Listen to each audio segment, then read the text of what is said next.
across Geelong, the Surf Coast and Bellarine Peninsula. Welcome to the GDFL Match of the Day, broadcast on the Pulse. Now, here to bring all the action to your radio, our team on 94.7 The Pulse. Oh yeah, and down there we have Rod. How you going, mate, Rob? Good afternoon.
There's not much that commitment in the box that I've got. Yeah, but I'm just saying he got down there last week and there's 5 goals at three-quarter time against Geelong West at home is a decent effort, as I said. So they are getting longer into their games where they are being, I suppose, more competitive, and then it's just a matter of turning that last bit off. So, yeah, so it's just a pretty good indication. The Thompson game in 2019, Thompson kept them scoreless and kicked 227 points. This time it was a 79-point margin, but Corio had 19 shots and goals. So that's a massive. Oh, absolutely. As I said, they started from right from game 1 this season. As I said, they kicked, we probably won't finish on the book there, but they had a number of shots at goal. Now, in years gone by, they probably wouldn't have even done that. So that's going to be important to them. So, look, it's going to be very interesting to see what they do this afternoon. As I said, if they get into the game and set on themselves like they have been, then I think they'll go along pretty well. And as I said, I sort of expect them to win here at home. But as I said, some of the things have to be said. We might get to have a look at the other games before we go into incoming details. Rugby, last weekend, very interesting. Belpost Hill certainly sounded a bit of an alarm. I don't know whether it was the one cross or it's been Bannister that rated them very, very highly. What did you read into that result? I think Belpost Hill are always going to trouble sides if they can control the kick. They did it against Inverleigh for a half and looked pretty well, and then ran out of gas. And I haven't really seen, or I haven't seen them at all since. But if they can, they still go to that, kick to kick to kick to kick, and go in when they need to go in. And if they can control that game, then they're a very hard side to beat. And even though I didn't see last week's game, obviously that's the way they would have done it, because they couldn't beat Bannockburn with any other type of football. Bannockburn, well, maybe have been a little overconfident at home. Belpost Hill, yeah, we can win this. We've got Inverleigh coming up in a couple of weeks. Maybe they didn't pay enough attention to Belpost Hill. Although under Retadio and the big bloke from Geelong, Milburn, I can't see that happening. I just think what was really odd, I mean, you think they'd go in half time 4 goals down, they would have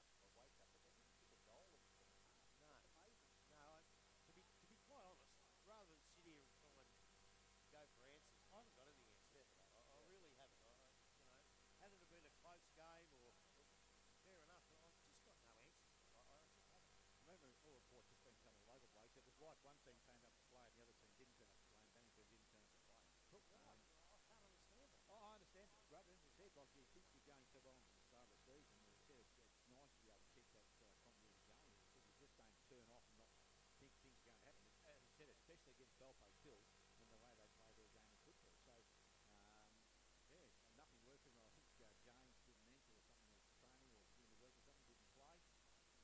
So he was one of the blokes that was out of that side. But again, he has been providing a fair bit of run for them. Now, whether he's that spark that they continually need to have, I'm not too sure. Well, yeah, that's the thing. They've got a midfield that's starting well enough to Roman to play forward. Well, James was out, so Roman played in the middle. They couldn't lose anything in the middle of the ground, but they got smashed in there. Yeah, and as I said, it's just one of those things. I suppose you're not going to win every game and be able to control every game like they have been. No. So, Now, interestingly, their opponent we've been surprised, and we've seen the very best and the very worst of Geelong. Very odd when you look at the result last week. They'd outscored their opponents by 62 points in one quarter. You'd only won the game by 44. 8 scores is really beside itself, but you're certainly not losing about it. But they've got some really key personnel on the side. Experienced personnel. Saw that Werrity's very good and they're not good. You saw an Anzac Day stuck first half of Anzac against Bannister and take away. So if they can't play a consistent small forward, it's hard to tell what's going to happen. Well, I don't know, the Belfast Hill, to add to what you were saying about Bannister like last year, that popped to like 5 or 6 of their best players out. Who will be in the end of the day? So, now, I don't know how many of them are back today, but that'll be a gripping game up there, and I think a lot of it depends on what game North Geelong bring and how long they can play that game for. If they can play 4 quarters, they can win that game. But last week, I reckon they lost 3 points. I know the scoreboard said they won the first. Against the Hills, I think Belmont won that first quarter and the third and the last. And they got smacked by 20 goals in one quarter. And if North Geelong bring that game, then they can win anywhere. Yep. But look, if Belpost Hills, just the way Belpost Hills played last week, if they continue that on, then you might give the edge to the Panthers. Belmont Home Lions hosting Werribee. We saw the very best and very worst of them in the game last week. Werribee just seems to be rolling along, getting better and better. What do you expect to see there this afternoon, Dale? an interesting game of football, hopefully. As I said, I got lost there in the conversation. Yeah, we've got a coach's bench was throwing me a bit. We were talking Belmont Lions and Werribee. Why don't you just go out and talk to them? We'll do it. Well, I've lost my train of thought, mate. I've been trying to concentrate here, and I'm not doing a good job. Look, as I said, Rugby, I think, hit the nail on the head in this game. The same thing. At home, they are a much better side than home, and I give them a great opportunity to win this game of football. However, they can't continue to rely on Jarks and one bloke from tipping a number of goals. I think went to the 4 big kick a heap of goals. They can't rely on that. They've got to have a even spread of goals. So they need more their forwards to get involved in the game. If they can't do that, they're going to struggle. I like the fact that Anakie just played himself forward and gives them another option up forward, but having said that, I think his value to that side is going to be further up the field, so he needs to play further up the field. And if he can get the ball regularly into guys like Jarks, and all those other folks need to take a stand, then they can win the game of footy. Now, Werribee obviously just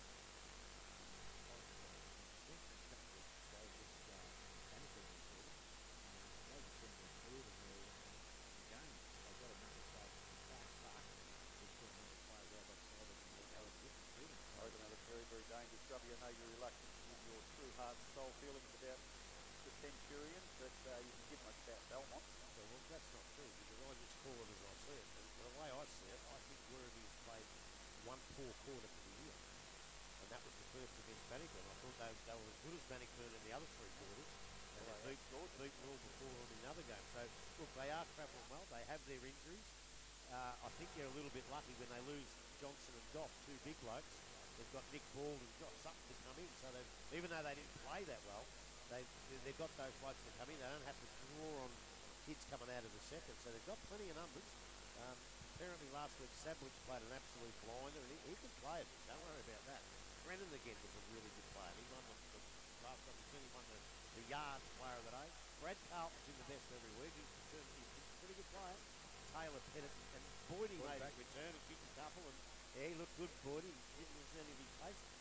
Belmont, look, I don't know what to make of Belmont, because they do lack the class of the top sides. They just go hard at it and don't stop. And But when they get blown out of the water like we've seen, they can get blown. They've got to make sure that doesn't happen. They don't keep it close. Jarks, obviously, Evans, Jubba I like in the back line. He was fantastic. Doc, Lees, Wright, and they didn't put Hahn in their best, but I certainly did. If Worthy had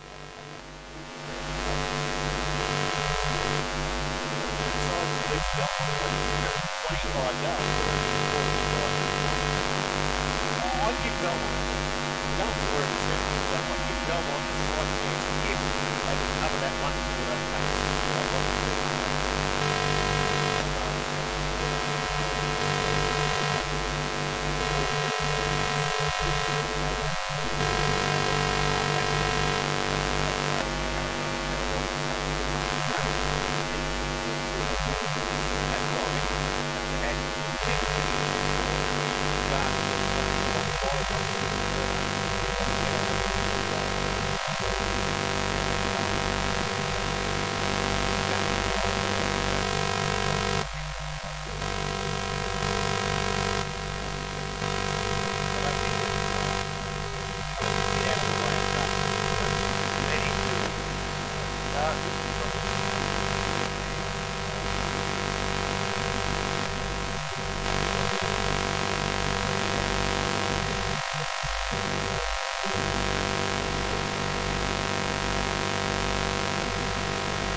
they probably prefer not to go to for some reason. But I think I went for East Geelong in the tips this week myself, just because of that point. So another ripper game. Thompson are sitting 9th on the ladder at the moment. They can't afford to lose too many more, and this is one of those 8-point games that we talked about. West doing enough. They're thereabouts. They'll really want to stamp a win against one of the better teams. This is another close one. Yeah, well, look, both 3 and 3. You wouldn't want to go. You wouldn't want to drop this one. Although, I think it's going to stay that close. You can afford to lose one, win one next week. Yep. Thompson wouldn't want to lose one. They're 9th, and I'm pretty damn sure they wouldn't have expected to be 9th on the ladder after about 6 rounds of football. But look, they've got some good players to come in. I think I don't know if Brent McLeod's back in this week. I hope he is, because he's one of the best players in the comp that I've ever seen, actually. But Jarvis has been he's played well through the year. Banfield. Fenavesi, as you said earlier, lost a lot of weight and is having a terrific season. John O'Casey, a new bloke named Tholborn. He's a pretty good player too, Johnny tells me. And Stacey, whereas West, I watched West last Saturday night, and as much as I was impressed with Corio, the way I attacked the ball, I wasn't that impressed with the way West played. Maybe I've been overrating them. They were my smoky to finish in the top 3 or 4. But the way they played last week, I'm not quite sure whether they're up to that just yet. Burke, Hoare, Bangura, Milnes, Linton. We talk about young that Chris Martin I'll tell him about from the Ballerine. He kicked 6 in the 2s. Okay. So he did play. He's come late. He's probably a couple of weeks away yet. He'll give Blair a hand down there and make him. It's at Thompson. Thompson only went down by a goal or so to Werribee, who's second on the ladder. Here's another one that could be within a kick. I'll go for Thompson, but not with a lot of confidence, and I wouldn't be surprised if West got the chocolates. No, I'm gonna stay with Thompson. I think they should win today. Yes, they can't afford to be dropping too many more games. And we talk about these games where you're looking at sides that compete for that same spot. This is definitely one of those. So, yeah, look, it's time that they really turn their form around. If they don't do it today, I think then they're going to start to worry about where their season might finish as well. So, with injuries or not. Thompson have got Belmont and Anakie in the next 2 weeks, so they'd be really wanting to. This could catapult them up back into contention again. Because if they lose this one and they're sitting at 9th and another game to catch up, big season. Inverleigh host Winch. I mentioned to you off air that Winch have already played 40 players in the 7 games so far this season, and last week for the 3rd time this year they finished a game without 18 fit players. So clubs have got injury issues, and I'm sure again Brendan Forsman's not making excuses. It's just the reality of it, but hard to see them getting anywhere near Inverleigh. Well, they just won't. I think that Mackenzie's out too. Mackenzie's out. I think the kid that I've noticed in the best players a lot, and he's in again last week, was Jackson Smith. I think he's going pretty well. Yeah, he won a best and fairest at the club. Yeah, he's 18, I think. Yeah, he's a good kid. I think Ethan Floyd looks like he can play footy a bit. Copeland, Henry's not a bad player. But they're going to be right up against it today. Inverleigh at the moment, I've got no doubt in my mind that they are the best side in the competition at the moment. And if the grand final was played next week, they might as well play it on their own because no one can beat them at the moment. A lot of water to go under the bridge, obviously. Although good to see that kid that we saw early in the year, young O'Keefe, get their best player last week. I like him. Finbar O'Shea, I think you were calling him, Smithy. I know you like him, but you don't like him as much as Adam Donoghue does. Well, he rates him really highly. Well, so do I, because I think he's a good kid, and I'm glad to see him up there. Tyquin's in there again. Donoghue himself, as you're speaking, kicked 8. So that's a bit of coach hogging there for sure. They were looking for him, and Drewy and Kelly. But Walsh is playing too, isn't he? Yep. He didn't play early in the year, did he? Cadman Walsh. Hey? Cadman Walsh you're talking about? No. Nicky Walsh. Nick Walsh. Nick Walsh. Not sure. No, he didn't play early, I don't think. No. He was in the first game we saw them. I think it might have been Thompson. So he's only been in sort of the last couple of weeks that he's come into that side, I reckon. Well, they just seem to have blokes that they can bring in. I think Rusty didn't play. And he was out. Play. He's back again this week by the looks of it. So yeah, they've just got blokes that they can bring in and do the job. And I tell you, if especially at Inverleigh, they could win this by 30 goals. Yeah, no doubt. And I hope they don't, but I think they can. David, we'll go back to studio for a very, very quick break and come back for the first common Nafeen quarter. Corio versus Anakie. Great expectation here, and we'll be joining you live in action very, very shortly. This is 94.7 The Pulse, GDFL, the home of football. William Sheen.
On the ground, we're getting ready for the start of the GDFL Pulse match of the day.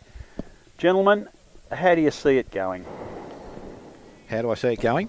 Well, as I said, I think Corio can win the game of football, only on past performances and what they've been able to serve up over the last 5 or 6 weeks. I think they have been able to put themselves into games and have been able to hang, or the longer the games have been going, they seem to be getting to get to the half time, three-quarter time before they get blown out of the water. So that is a positive for them. Again, because we've seen Corio and I've sort of been watching them a little bit more, I haven't paid much attention to where Anakie have been going, but their results have been pretty much one-sided affairs right throughout the course of the season. What's the closest they've ever come, Grub? It's just a rough. Who was it? Side? What did Werribee beat them by? I'll have a quick look. That was 99 points to North Geelong. About 12 goals. Yeah, so they haven't been really even close, whereas I think the other side in Corio have been able to do that. So I'm expecting if Corio can play their what they've been doing and get the ball forward, as I said, with Dylan Shelley back in their side now, we didn't have him here when we saw them last time. He provides them with a good option up forward because he usually plays off the half back, but I think they've had to sacrifice that, so they've got a target up forward, and he can be a very good target. Again, Grub, you've sort of keep those things. Has he been kicking any of their goals, or who's their major goal scorer? Well, last week they played Joel Bennett down there just to keep him out of the way. They wanted to give him a run, mainly for today's game, but they didn't want to put him in the hurly-burly of the middle because of his shoulder. He kicked about 4 or 5, I think. Yep. So he's just talent anyway. Yeah. Actually, that still wouldn't be a bad option. I know you're taking a fair bit from the middle of the ground, but if you could have him and Shelley in their forward line, as I said, with young Anthony Grace up there as well, that's 3 pretty good sort of marking options you've got going forward. I think they'll do that today. My biggest worry is that the big fella, Taylor. Is it Taylor? For Anakie. Corio. Not playing, I don't think. No, he wasn't in the side, mate. Mark Stewart's he's your biggest bloke. Well, but what's the other bloke's name? Yeah, Taylor. The Grace, Anthony Grace. No, Taylor. No, he's not playing. I know that, but is his name Taylor? Yes. Well, what I'm going to say is he's not playing. No, and he wasn't running around the twos either. No, he's not playing at all. But I just couldn't remember his name. Yeah. But what my worry is, the big fella can't run 4 quarters. I don't think there's any doubt that he can't do that. Yep. So I think you're going to have to find that Toby Bennett will have a run in the ruck. Maybe Flacavento will have a run in the ruck. But I've just got this feeling against Anakie. Big Stewart won't come off the ground when he has a rest. I reckon he'll go forward. Yeah, Aaron Taylor. Aaron Taylor, yeah. Yep. He'll go forward, Stewart, and try and kick a couple of goals, especially if they get the aid of the breeze. But as I say, I don't know who's going to chop out Darren Morris for Anakie. That'll be a good duel. But as we know, as I say, Stewie can't run the whole game. So would a Timmy Van Zyl go in there, do you think? I don't think so. No. I just don't think he's quite big enough, although Bennett and Flacavento might not be either. But that'll be the big part of the game if they can kick enough goals. And I think Joel Bennett, if the 4 line are not functioning, or they're getting enough out of the centre and they can do without him. A little bit like Broman at Bannockburn. If they can do without him and they get him down there, I think he can cut them to ribbons down there and kick some goals. In answer to your earlier question, 87 points versus Werribee Centrals is Anakie's smallest losing margin for the year. What did I say? It's off the top of my head. 12 goals. What's that? 84? 72. Yeah. Something like that. Yeah. Close, Grub. 16-16 to about your age next week. 16-16 to about 4-4 from memory. And that was their best performance, Anakie. They really had a real go that day. Yeah. Not that they don't have a go each week. They just lack that little bit of class. And that's the way. Another worry, I reckon, is over Luke Cornwall. I saw him come off the ground last Saturday night. I thought hammy at first, but they're telling me it was a corky. He's been to see the physio. They use the Werribee VFL physio through Joel Bennett and all that. Yeah. And he's come down, and he's right. He's going to play, but I think we better watch him because there could be a cloud over the fitness of Luke Cornwall. I think Daniel Key too. He was a hamstring, but I think it was only tightness and not actually a tear. So that was just precautionary for him as well. So I know he's gone out of the side this week, but if that's going to keep happening, he might finish up with the bloke we were talking to before, Cam Addy. He might give it away, Keezy. Yep. He's having a lot of problems with injuries. But I don't know why you brought him up because he's not even playing here. I understand that, but I'm just talking about those sort of injuries that once you start to get them, and I know the Cornwall's only a young kid, but gee, it's not a good thing to have starting at that age of his time. So I'm just trying to get through to the Anakie side to see where their improvement can come. Now, this Miraculous, they tell me, watch him, number 7. He looks like their best player. He's been in their best 1 or 2 every single game, and Darren Morris in the ruck. After that, it's a little bit of a hoity-toity. I don't know. The coach can play, Daniel Bunworth. He's getting on a little bit. I don't know. I think he's been playing okay. They got a little kid, Eddie Bryson. I've got to give him a mention because he's my son Billy's mate. But he's from Glen Orden, but he's been getting in the best too. Corio, Beatty, Daffy, I don't know much about. Dale Collins is still out with a groin tear. I don't think you'll see him for quite a while. Well, Jordan Kavanagh back in too, so yeah. Has he been playing all year? I don't know. Dale Collins actually is going to do the running by the looks of it. He's over there in the running gear. So good luck to him because I know they had a pretty big night out last night for Justin Johns' 40th. So just keep an eye on him. He might have to run a drink out. He might blow up. Yeah. Miracles looks a very, very strong-bodied. I guess you play midfield. He's very powerfully built. Yeah, So that's where I think he's been playing, yeah. Interesting to see what they do re Joel Bennett, if he's going to play in the middle. Have they got anyone that's likely to try and tag him? Well, I've actually spoke to the Anakie hierarchy, and I've given them my opinion. Forget about it. Because if he plays his best footy, don't worry about Anakie. There's not a person in the competition that can stop Joel Bennett at his best. So what you got to do is stop the blokes that he gives it to. That's what you got to do. Nullify him as best you can, and make sure once he gets it off, you get the next bloke because Bennett will kill you all day. Yeah. And you could, but as we saw here at Belmont, I saw, you two didn't quite see it, but he dominated that day, and they still got beaten pretty easy. So you can do that, but the other blokes, Toby Bennett's been playing pretty well. Flacavento's been playing all right. Blokes like Shelley and Van Ziel are in their best players. They have to be in their best players today.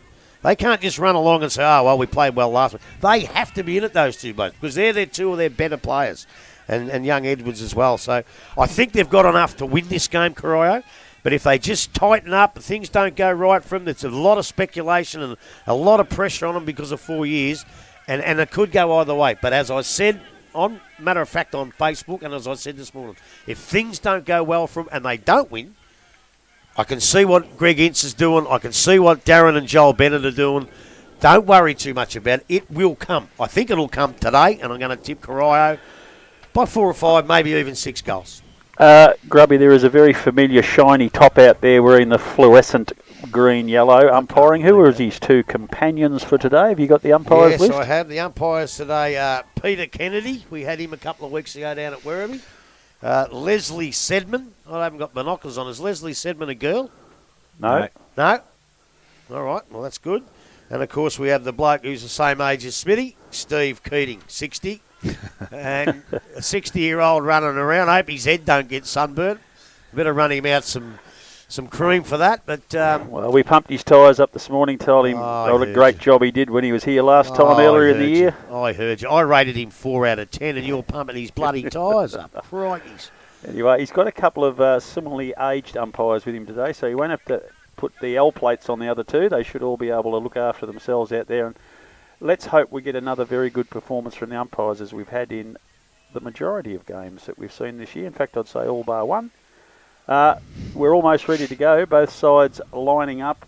There's a great deal of excitement and enthusiasm. What a magnificent day as well. There's no excuses for not to be able to display the full talent that these two sides have got. We know they're not the great sides compared to the rest in the comp, but this game should be a ripper still to watch. And we're delighted to bring it to you through Pulse and on behalf of the Geelong and District Footy League. All the best, mate.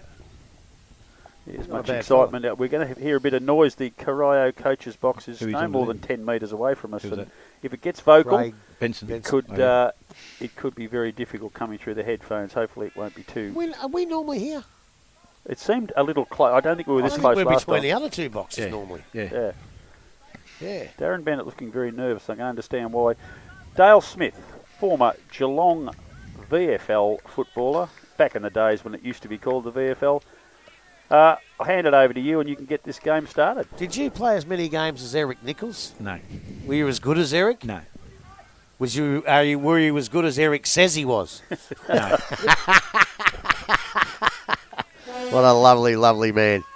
Right, here we go. As I said, start of the game here this afternoon. As I said, Corio and Anakie. And we won't say it means everything to them, but at the win on either side would be great for the club.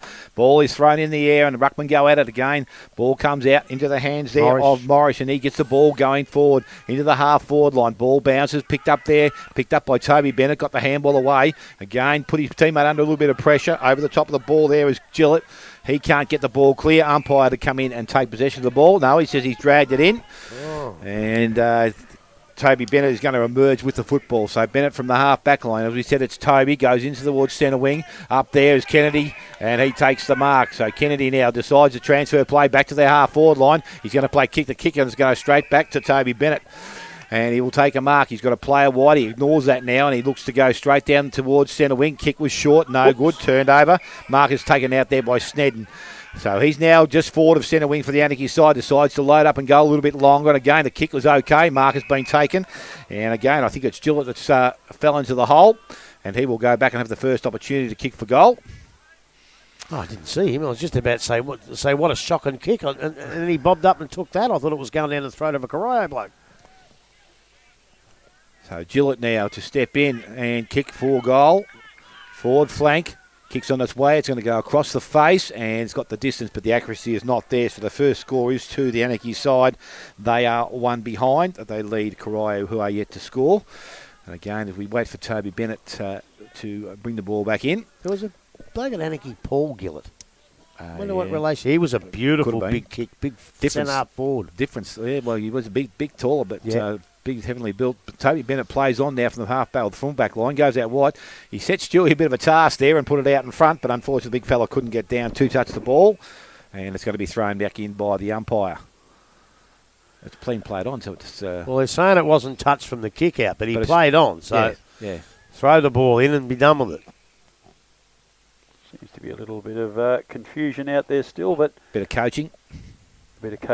We are going to have a throw-in. Half-forward flank for the Anakie side on the clubroom side, but we're commentating from the outer of the ground today. Stewart and Morris Stewart gets it down very neatly to his teammate in Cornwall, but he's dragged to the ground. The umpire has deemed he's had opportunity and didn't utilise it. I'm telling you he didn't. It's coming forward. Miracillis kicks forward and lands it nicely on the chest of a leading forward, and that is Birch for the Anakie side.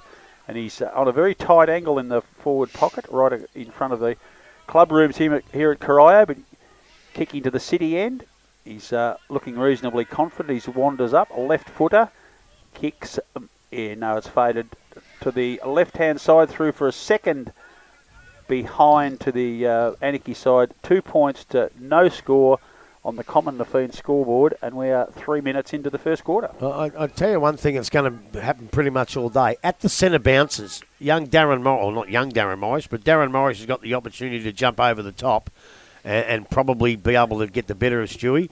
But I tell you what, once they go to the boundary, Stewie's a master at that. So they're gonna really have to watch Anakie because he's going to give him first use of the ball from every boundary throw-in. So Toby Bennett decides to go close to the boundary line. It's probably just kept in the field of play. Ben Zeal's been set a task. He gets to the ball, let it go, but he's been able to now push the ball over the boundary line with support of a teammate, and the ball will be thrown back in the half-forward line for the Anakie side. So they've worked pretty hard there to maintain that spot. They're playing really, really nervous football here, Corio. Aren't they? Very nervous football. You can see it. Gillett's doing the ruck work down forward now. Stewart, front position, and takes the ball away. Their ball ends up in their hands there of Cotter, who delivers the ball back towards centre wing. Grace pushes his opponent off the ball. Now he goes towards centre wing. Kennedy comes across, couldn't take clean possession of the ball.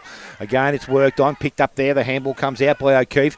Sets up a teammate through the middle of the ground. Handball comes from that player and Daffy, and it's kicked forward into their half-forward line, but the mark is going to be taken out there, and this time by Weymouth. Weymouth decides to transfer play towards Flacavento. He able to go back and collect the ball. Now the handball from Cotter goes over the top. Again, set his teammate up a little bit. The ball is stopped and propped, so Anakie now take possession of it. They dive on top of it. Umpire this time says there's no prior opportunity for that ball coming out, so there's going to be a ball up to take place just outside Anakie's forward 50. Half-forward line, clubroom side of the ground. And it's thrown up by the umpire again over the top. He's done that nicely. That was Morris. He gets the ball down again at ground level, picked up Corio. Now there's a free kick being given. It's going to go Hold the ball. Was it to the Anakie side? And the player, I just can't see who it is out there. Miracillis. So he now decides to load up and he brings the ball back into their full forward position. Again, mark is not taken. Now there's a free kick being given. Too high, I heard him call. And it's going to go to Anakie, is it?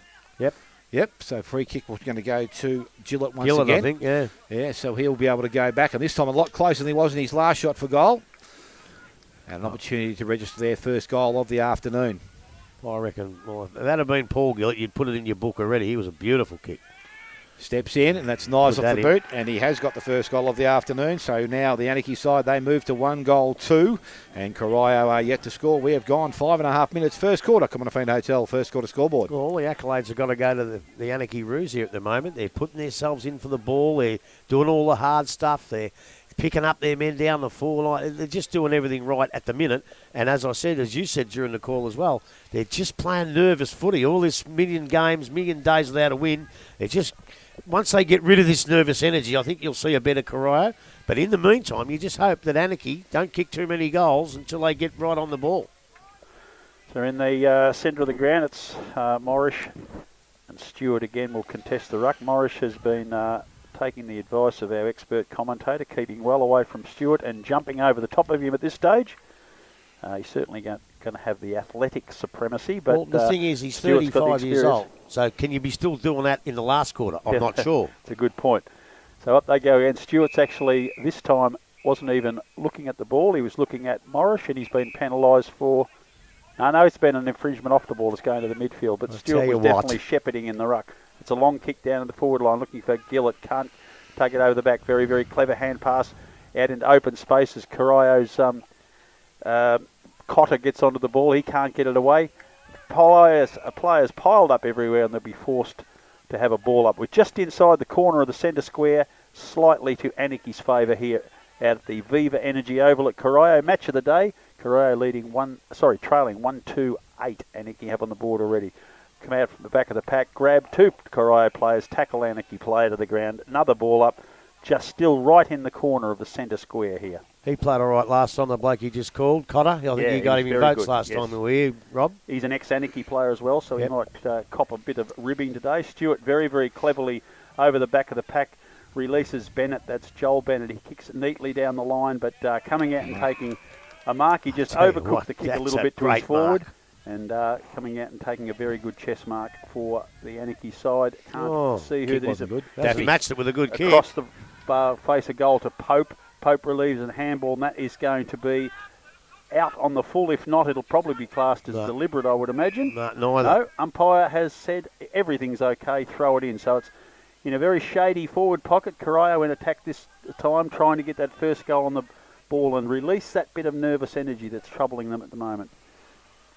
So waiting for the ruckman to get settled. Morris is going to be on his own here. Joel Bennett goes over the top. The whistle's blown. The umpire's found a free kick, and it's going to go to Joel Bennett. I'm not quite sure why, but he's deep in the forward pocket, and I think he fancies himself here. Going to go back and have a shot for goal. He'll be kicking from narrower than 45 degrees. Well, the 50-metre line here, again, isn't 50 metres. Just remember that. It's not quite, I don't think.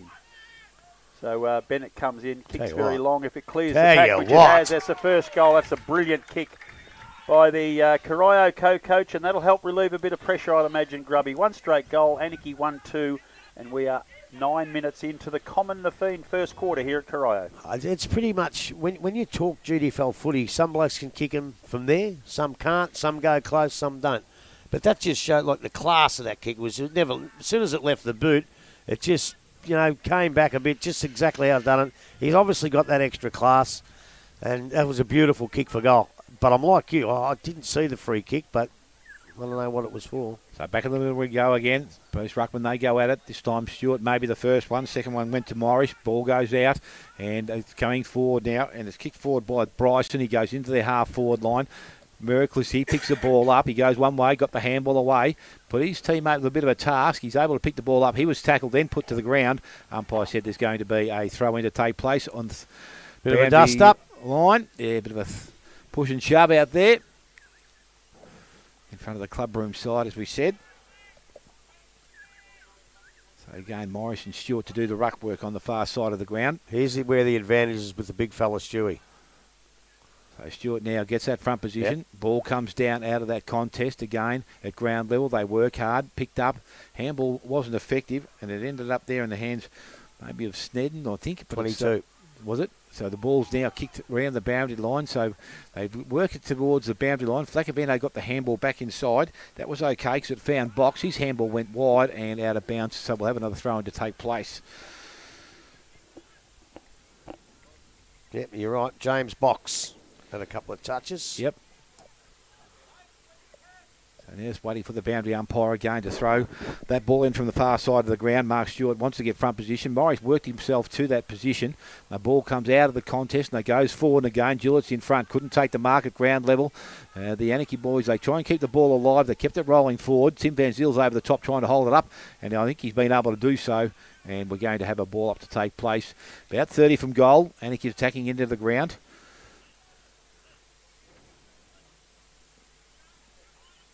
It was Jordan Kavanagh got that out, Smitty. Was Jordan Kavanagh? Yes, it was, Yep. yeah. So the ball is now thrown in. Stewart again, front position. The ball comes back and it's picked up. Out of the pack was Morris, got the handball away. They work out of the That's contest. over the neck. It was a little bit high. Unfortunately, he had his head out when he came out and Joel Bennett just put his hand over the top. And it's going to be a free kick going to Anakie. Dan Knight it is. You taught him how to kick, didn't you? No, I didn't teach him how to kick. And this will definitely be in testing material from what I can remember, Grub. He said you'd have a go at him when I was talking to him before the game. So now Knight, he steps inside. 45. He's got a better leverage on it. It'll get to the goal square. It's not going to score, but it's been taken out of the contest and kicked towards goal. It has been touched and will be rushed through for a minus score. I think that was Pyle that kicked that one, so it's now 1-3 to the Anakie side. One straight goal, Corio. We've gone 12 minutes first quarter. Commonafine Hotel first quarter scoreboard. Toby Bennett for Corio runs his full measure, kicks wide out to the halfback flank. It's punched away from his teammate there in Grace and over the boundary line. And right in front of the Corio club rooms, there will be a throw-in in the forward line for Anakie. That's It's twice been there they've done most that. of the game. Why are they doing that? And 2 or 3 times it's gone out of bounds. Is there a wind that they're worried about or not? Not quite sure. Stuart Morris gets over the top, taps but it's Joel Bennett who runs onto the loose ball. He kicks neatly into the forward line. There's a beautiful kick and finds his teammate Dylan Shelley. Shelley kicks the ball forward and right onto the chest of Lachlan Sharp, and he'll have a shot for goal about 25 metres out directly in front. Why didn't that kid keep running? Oh, because there's something going on here. It must be a 50. Oh, 50, Oh. yes. It must be a 50. He 'cause must that have, Cor- he if must- that- Dick all set, did he? And he must have, because that Corio boy, if he had kept going, he gets an easy goal, which it is anyway. Yeah, Dylan Shelley kicks the goal. So, yeah, effectively, he passed across to his teammate in Sharp, but the umpire had called the 50 beforehand. So he gets a shot from the goal square, which he's naturally popped in. The Devils hit the lead. 2 straight goals, 12 behinds. Anakie 1 goal, 3-9.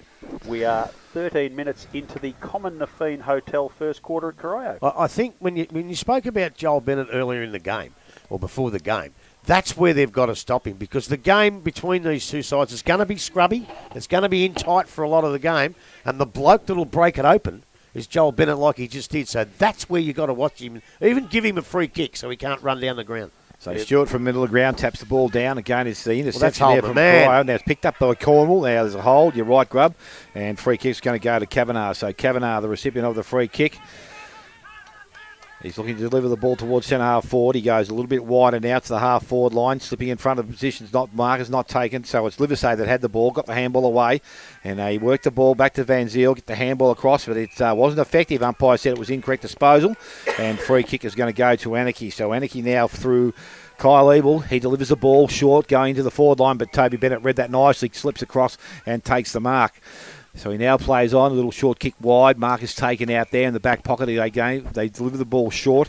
This time it comes inside and went to Edwards. So Edwards now just thinking about his next play. He again goes short. Kick wasn't good. Merklis read that nicely. Looks to get the handball away. Has one now. Player in support was, well, I'm not too sure who his teammate was, but there's a free kick down the field now. And it's for one after the ball had been kicked. And it's going to go back, and it's going to be Gillett once again that's going to go back and line up for goal. Yeah, just a little bump, just moments after he kicked the ball. Probably reasonable, I would suggest. So we know Gillett's got the distance here. He's only going to kick from about 40. Again, the accuracy will be the required thing. And he steps in. Kicks nicely off the boot, and it has gone straight through the middle. The umpire does not move, so his second of the afternoon gives Anakie also their second. They are moved now to 2-3. They lead Corio 2 straight goals, and 15 and a half minutes gone. First quarter, come on, Affine Hotel, first quarter scoreboard. I was actually talking to a group of Anakie players before the game, and I didn't know one of them. I said, "What's your name, mate?" He said, "Oh, John." I just found out who he was. I didn't realise he was going to be the bloke to kick the first 2 goals of the game. But what I do like is that we're all talking about Corio and can they win the game, and it's all about Corio. After they kicked that goal, 11 blokes went to him. Pat him on the bum, pat him on the head, pat him on the back. And they're up for it too, this mob. They are up for a big game of football. And we might be in for a real beauty here today. You just didn't want to come, but I did. Morris has gone to the bench for the Anakie side, and that's Luke Roberts who's going to come into the middle now, and he's giving away many kilos and probably 4 inches to Mark Stewart. Stewart double hands it very cleverly. Joel Bennett runs onto it and just breaks through the centre with ease, kicks long into the square. Be looking for Dylan Shelley, but just fades away to the right and dribbles past the players. Ball is tapped along the ground, hits the behind post, and that's Corio's first minor score, 2-3-13. Ball quickly comes out of defence to Mason Rhodes for Anakie. Gets across to a teammate, kicks down the line looking for Mirakilis. Over his head, Mark Stewart gets the ball. Hand passes across to his teammate there in Cornwall. Cornwall can't break free. He's dragged to the ground. The ball bobbles out the back, but the umpire said that Cornwall was tackled high, and he'll take a free kick for Corio just about 55 metres from goal. Neatly into the pocket looking for Shelley. Bobbles over the back of the pack, can't quite hold the mark. Relieving ball is hacked away, comes to Cornwall again. He's grabbed and pushed in the back, as I thought he was. Gillett coming down from the forward pocket has got into into Cornwall's back, and he'll take the free kick almost identically from where he just kicked it. Dropped it into the pocket again, looking for Shelley. Shelley's up, and this time takes a beautiful mark. Started to leap, got a ride on the top of a Anakie defender, and he rose up beautifully and have a shot for goal now. Probably 30 metres out on a pretty tight angle, but this pocket has seen some great goals kicked already in the 5 quarters of footy we've seen this year. And Dylan Shelley has a chance to kick his second for the day, and it would put Corio back in the lead. Mark to beat that one for best on the best mark of the day too. That was a beauty. Absolute ripper. So it's Shelley from deep in the forward pocket. Hasn't got far to kick it, but he's got to kick it very, very accurately. The strongly built forward comes in now. Off the boot, looks pretty straight. Goal umpire's hardly moved. He really likes it. Shelley likes it, and the Corio team like it. And after listening to what Grubby said, they come from everywhere to give him a bit of a pat on the head. His second goal for the afternoon. Devils back in front. We are 18 minutes into the Common Affine Hotel first quarter. Well, and that's what I said. And I tell you now, both of these sides in the course of the year are going to have some long, long, long afternoons. We know that. But today's their day. And both sides believe they can win a game of football, and both sides are giving it everything. And that's why I think we'll get something out of today. It'll be a real good game to watch. And, well, is there a wind or not? No. Doesn't I appear don't to be. reckon there is. But So Roberts is going to do the ruck work again against Grace this time. Ball doesn't go. Neither ruck gets a hand on it. Miraculous grabs the ball, looks for his teammate out wide. Again, he's got a little bit of support out there. This time it's through Pope. He looks the handball. It was turned over. The ball goes back into their forward line. Shelley let the ball run past. They can now run onto it. Needs to pick the ball up though. So on the right boot, swings it around. It is going to bounce, but bounce the wrong side of the post. And through for a minor score, so it's now 3-2 to the Corio side, 2-3 to Anakie. 19 minutes gone first quarter, so again, pretty tight game. And from that full-back position, the Anakie boys now decide to play on. They go out wide. Kick doesn't have enough carry on it. The mark has been taken out there, and it was by Grace. And he goes back into their forward line again. They find a teammate. They get it to the forward pocket from that position. Kick back towards goal. And I think that is a great shot at goal by Edwards. And it has gone just offline and through, hit the post and through for a minor score. So it's 3-3 now to Corio, 2-3 Anakie. And again, looking to bring the ball back in pretty quick. Is that Bunworth kicking in now, is it? I think it might be. Yep, so he decides to play on. He's going to come to the side that we sit, and a little short kick to the pocket. Mark is taken out there by Dan Knight. So Knight now in that back pocket. Umpire said he must have moved again, so he's going to get a 50-metre penalty. If it's going to be a tight, close game, You cannot afford to give 50-metre penalties away. This one's not going to hurt, Grub. The last one definitely did, because Yeah, it set him up for you. yeah. So Knight now, he goes short, and again, Flaccavento read that nicely, but the hands went balling through his hands. Again, the ball kept going, and at ground level, they try and work the ball out of the contest. Over the top, I think, is Cotter, and he is besieged by an opposition player, and the umpire is going to come back and take possession of the ball. So it's Corio. Morris is back on the ground for Anakie. He rises up, punches the ball forward, but there's a nest of Corio players there. Hand pass comes out to Joel Bennett. He uses his terrible, exquisite evasive skills, takes a bounce, hand passes to Cotter. Cotter's going to give him the old 1-2, and from the middle of the ground, Bennett goes again. Another bounce, evades another tackle. He won a bounce again quickly, which he does, but lost control of the ball. Comes out, his teammate there has been grabbed high, and that is young Kyle O'Toole. He's been grabbed high as he bursts through the pack, and he will take a shot at goal from about 40 metres out. Grubby, Joel Bennett just probably trying to do a little bit too much there, lifting the side. He's got to be a bit careful. Like, if he does a lot, they'll win, but he's just got to make sure he doesn't try to do too much. So O'Toole now, that's a shocking kick pass. off What the are you foot, talking about, Rob? but he's hit leading forward, smack bang on the chest, and I'm going to give him the credit for that. And James Box has a shot for goal now, only 15 metres out on a 45-degree angle. Here's where the umpire's got to be on his medal. He's got to call play on the minute he runs around. And he's kicked it across the face, through for one, behind only. So it's 3-4, 22 now to Anakie 2-3, 15. And we are 22 minutes into the Common Nafeen Hotel first quarter here at Corio. All right, Luke. All right. Beautiful, mate. Ball now from the full-back position, and again, this time they're going to go back club room side of the ground. They go short, up the middle of the ground. That's a nice-looking kick. Mark has been taken out there, miraculous.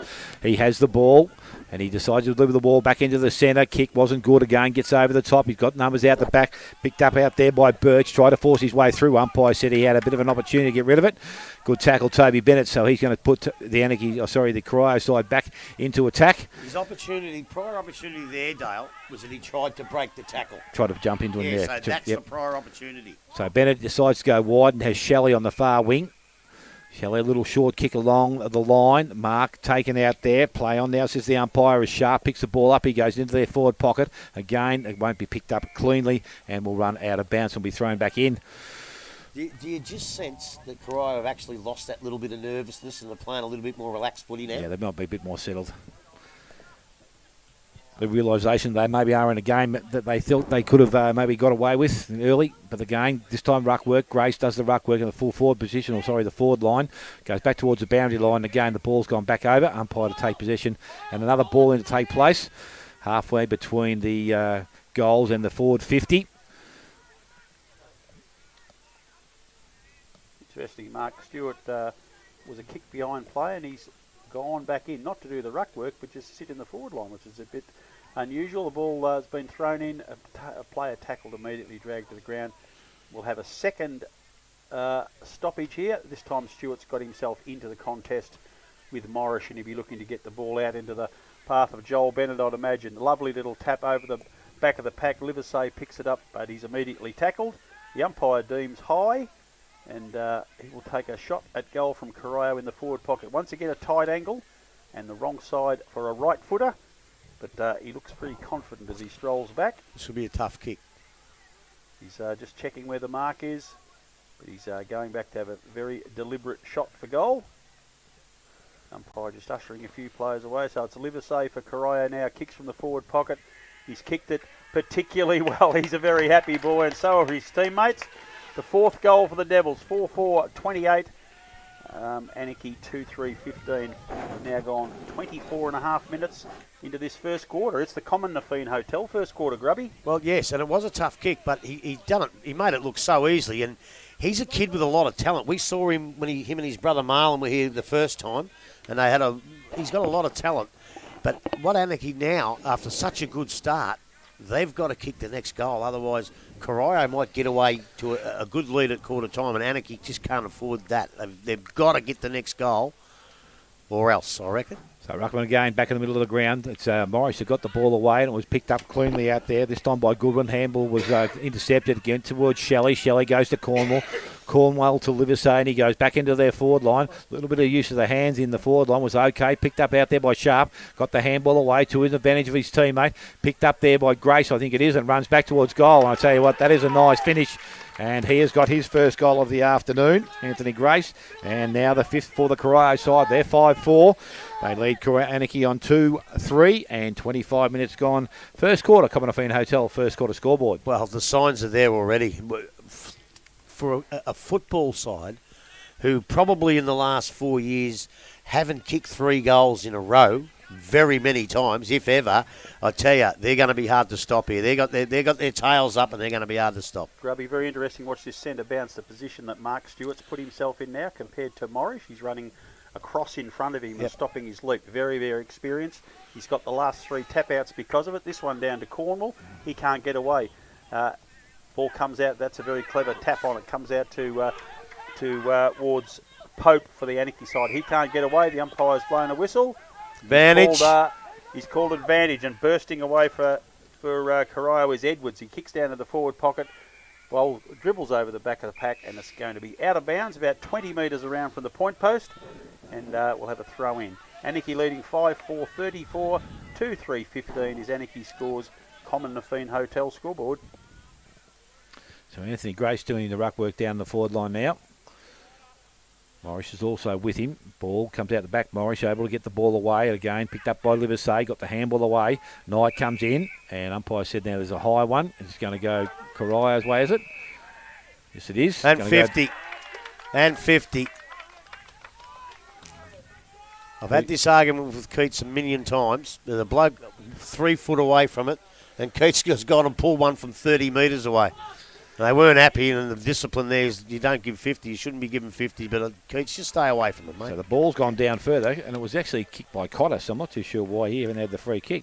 Well, the bloke who got the 50 should have the free kick. That's what I would have thought too. But anyway, Braden Cotter's got the goal, and now Corio, they've got their 6th goal of the afternoon. They're 6-4. They lead Anakie on 2-3, and we have gone almost 28 minutes first quarter. Commonwealth Hotel, first quarter scoreboard. Well, there's been a couple of incidents now where Anakie have given away 50s and stuff like that, and I said earlier, you just cannot do that.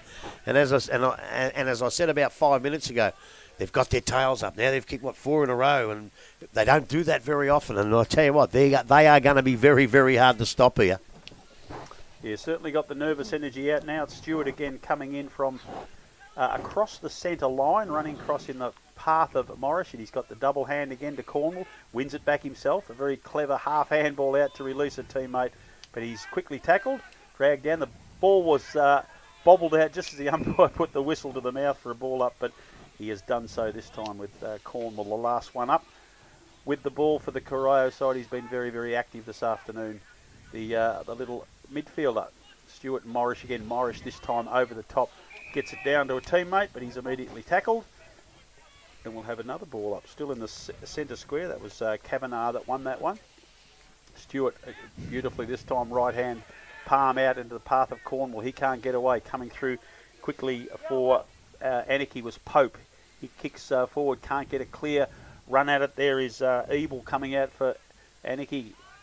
Bobbles the ball forward with a big high kick, standing under it and taking a very, very strong mark is Flacavento for the Corio side. Kicks out into the wing and he's timed that beautifully. Finds a teammate in Sharp. He kicks down the line and finds his teammate in Box, and Box delivers to forward pocket to Lachlan Sharp. Can't hold the mark. The ball is released now, and Pope coming forward for Anakie. Can't quite get away with the ball. Teammate comes out, is tackled with the old chicken step. The umpire said you did not get rid of the ball correctly. That was Daniel Knight. And there'll be a free kick to Corio, and it will be Cotter. No, Cotter's thrown it back to Edwards, and Edwards kicks. The umpire said not 15 metres. Cornwall's dragged to the ground immediately, and we'll have a ball up right out in front of the Corio coaches box. They lead 40-15, and we are almost at quarter time. 29 minutes and 40 seconds into the Common Nafeen Hotel first quarter. Umpire Keating throws it up. Stewart very cleverly over the back to Joel Bennett. Quick kick from him, high up into the forward line. Grace trying to Shelley it is trying to win possession of the ball. Tapped out towards Grace this time. Picking up the ball is Livesey. He gets a very, very convenient bounce, but lucky enough for the Anakie side, Snedden was there to escort it over the line for a minor score. 6-5, 41, 2-3, 15. Very, very late in this first quarter. It is the Common Nafeen Hotel first quarter. Anakie kick long down the middle. Flacavento at the front of the pack, can't take the ball. It's Grace running out towards it for Anakie. For Corio. He can't win the ball. The umpire says that tackle was incorrect, and it's going to be Kavanagh for the Anakie side. Kicks it forward. Miraculous runs over the ball. Mark Stewart picks it up for the Corio side. Kicks neatly into the forward line, but coming across to take a relieving mark is looks like Evil. Oh, no. The umpire's just held up play for a minute because there is a... He had his hand waving there for a while, actually. He's got himself up, though. You confirmed that is Morrisdale? Oh, I'm pretty sure it was. It did look like him when he went down. Very similar haircut. Yes, it's the man bun on the top. And he's done a knee. That is very, very sad news for Shit. No, he's walking on all right, so... Thin on the ground with talent Let's already. say it's a stinger. One of their best. Let's hope it's a stinger, mate, and nothing more. Oh, let's hope. Let's hope. I warned him. He put his hand straight up, though, as soon as he went down, though. That's the only thing that worries me a bit. I warned him at the start of the year. Play forward. Play forward. We probably haven't got enough blokes to go in the ruck to play forward, but that don't look good. Anyway, it's Anakie who have the ball in the back pocket. Kicking down the line there. That was Kennedy looking for his teammate and Gillett. He can't get the ball. It's Van Zyl comes over the pack for Corio, but he's deemed to have interfered with Gillett, and Gillett wins the ball. Kicks down to the forward pocket, and that's a very nice pass to a great lead from Adam Miraculous, and he's taken the ball probably 60 metres out from goal. Quickly plays on, kicks long and low into the forward line, looking for and finding a teammate with a magnificent kick, and that is Knight. Daniel Knight coming out for the Anakie side. This will probably be the last kick of the quarter, and his kicking coach is sitting right beside me, and at 45 out directly in front. What chance, Dale? Oh, you'll get the distance. The accuracy might be the problem, but I think he'll kick this one. So it's Knight now for Anakie. Leaves the boot beautifully. Umpire likes it quite a lot. Third goal for the Roos from Anakie this afternoon. 3-3-21. Corio sitting with a handy 20-point lead. 6-5-41. And we are 32 minutes into the first quarter. The Common Nafeen Hotel quarter, Grubby. Well, yeah, they really needed that one. The Corio have been just pounding away, and then probably it's the first time it's been up in their forward line for quite a long time, but they really needed that. Funny sort of a style kick, and he guides it all the way down to his boot, and sometimes that's good because you get a good ball drop, and it was a lovely kick from Daniel. Maybe you did teach him something when you coached him there, because it was a lovely kick. So back in the middle, this time Kennedy's going to do the ruck work. Ball is tapped out by Stewart over the top. Ball goes for a little bit further afield. Picked up by Pope coming off the half-back line. Kicks it back towards their half-forward line again. Ball is fanfed out there. Birch picks the ball up on the left boot. His kick wasn't good. Knights picked the ball up. Looks for the handball. Has a player there. They actually put him under a bit of pressure. Gee. Tackled by Cornwall. Ball is not going to come out, and no prior there. So that we'll have a ball up to take place. A little bit of scuffle off the ball there. The ball will be thrown up there just inside their forward 50. Anakie maybe with one last chance in this quarter. Bruckman go at it again. Tapped down by Stewart. Picked up by Cornwall. Ball is handballed over the top. Picked up there out there by Boxer, I think it was. No, what it was Edwards. Got the handball away and again towards centre wing. Grace takes the mark. We'll say he used his hand well. Ball goes over the top by hand to Livesey. Livesey, a little bit of space now. Looks forward. Nice looking kick coming back towards Shelley. That's a great kick. And he's hit him on the chest. Good use of the ball going forward there. So Shelley now within range to go back and kick one of his third goal for the quarter. So that'll be a good start for him and also for the Corio side. Well, Big Grace, he put his bum out and he took a good mark, but it was where the ball was positioned that he could do that. And that's the class of Joel Bennett. That was a kick where he just said, thanks very much. And again, from Bennett from the half-back line, that's a beautiful kick. And this bloke's going all right too, don't worry, Shelley. He kicks a nice ball too, don't worry. So he kicked a few from here before the start of the game, and he has left that just a little bit off to the side and through for a minor score. So 2-2 to that player. 6-6 to the Corio side. They lead Anakie on 3-3, and 34 minutes gone. First quarter, Common Nafeen Hotel. First quarter scoreboard. Anakie about to bring the ball back into play, looking for options, none too many, so he'll run his full distance. This is the coach of the club, Daniel Bunworth, kicks down the line, and it's a very nice kick, and finds, standing on his own, Billy Goodwin for the Anakie side. So he's under the shadows of the cypress trees here at the Corio side, the outer side where we're sitting. Well, that's come off the side of the boot, wobbles forward. Miraculous, unfortunately, falls over at the very wrong time. Can't quite pick up the ball. Siren. Corio comes through, picks it up, but it's going to be the end of the first quarter. 6-6-42. The Devils 3-3-21. Goal kickers for the first quarter, Dale. Yeah, goal kickers for the Corio side. 2 to Shelley, 1 each to Bennett, Cotter, Grace and Livesey. And for the Anakie side, 2 to John Gillett and 1 to Dan Knight. And we'll just take a little break here. We'll be back for the second quarter here out at the Viva Energy Oval. You're listening to a GDFL footy on the Pulse, the home of football. Hi, this is El.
Welcome back to the Viva Energy Oval at Corio. It is the Buckley's Entertainment second quarter. It'll start off showing Corio 6-6-42.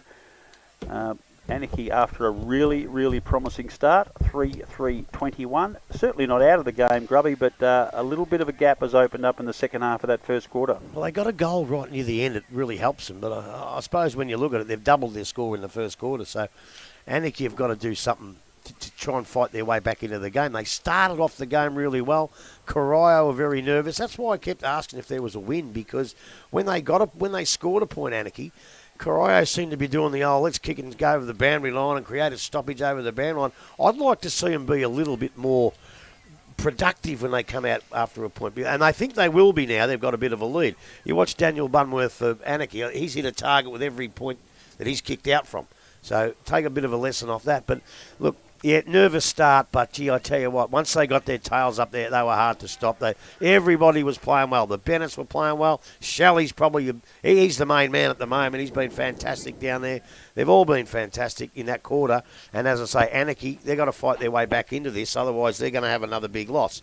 Before I keep going, Easter 1 straight point, Bannock 4-4-28.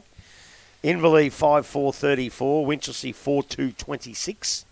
Belmont 1-5-11, Werribee Central's 4-5-29, Belpost Hill 4-5-29, North 2-2-14, and Thompson 2-2-14 to West 1-7-13. Cool. That might come back and bite them. It might. It might.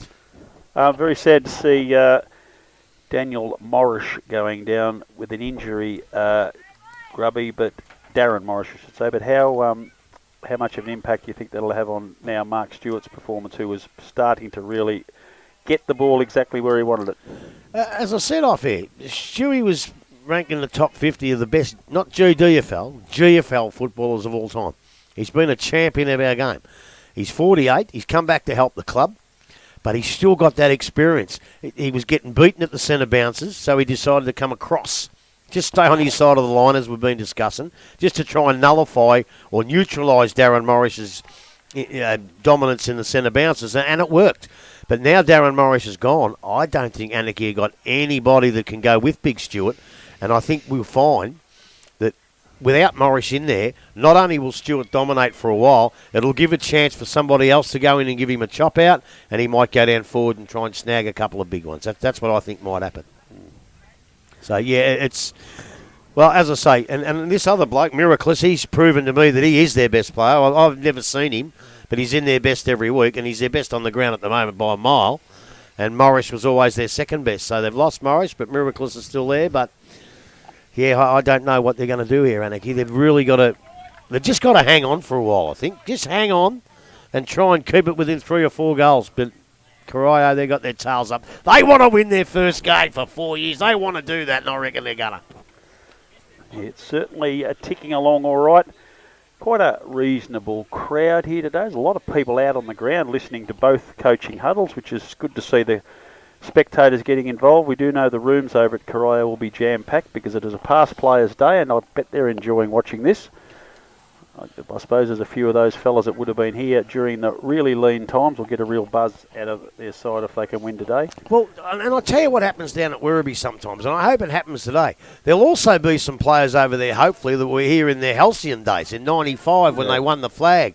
And it's just great if they could have a few beers and go in the rooms after the game, into the social rooms, have a few beers with the players, and just talk to them and, you know, maybe pass on a little bit of something to them. Yeah, it's all very important to keep the structure of these community clubs going and grassroots footy. It's just a vital part of the Australian culture, and we certainly love it. Well, so Ticker won't be there. Big Ticker, he won't be there. He'll be out watching out at Inverleigh, watching young Matty. But oh yeah, he coached their, I think their one and only premiership that I can remember in 1995. So Adele Smith, please get the second quarter going, and let's hope it's a good, clean lot of footy like the first. So back to the start of the game we go, and the siren has sounded. Umpire about to throw the ball in the air. Kennedy in doing the ruck work. Again, the time Stewart did miss the first one. Again, Cotter goes back and collects it. Out of the middle he goes with the boot, goes into their half-forward line. Grace in front. Oh, he put one hand up. The ball came back to him, and he has taken the mark and will go back and shoot for goal. It was a very laconic attempt, that first arm that went up Dale, but he might have known exactly what he was doing. Yeah, I think he was trying to, I don't know what he was trying to do actually, but it did fall in his favour and he was able to go back and collect it. So he steps in now and he'll kick from 45. It looks pretty good off the boot. It has got the distance, it has got the accuracy, and he has got his second of the game. And a very quick start to the second quarter by the Corio side. Less than 45 seconds. And the Buckley Entertainment Centre second quarter scoreboard sees Corio 7-6. They lead Anakie on 3-3. You don't want to see that happen, do you? If you're in the Anakie camp. A goal that close, that quickly into the second quarter.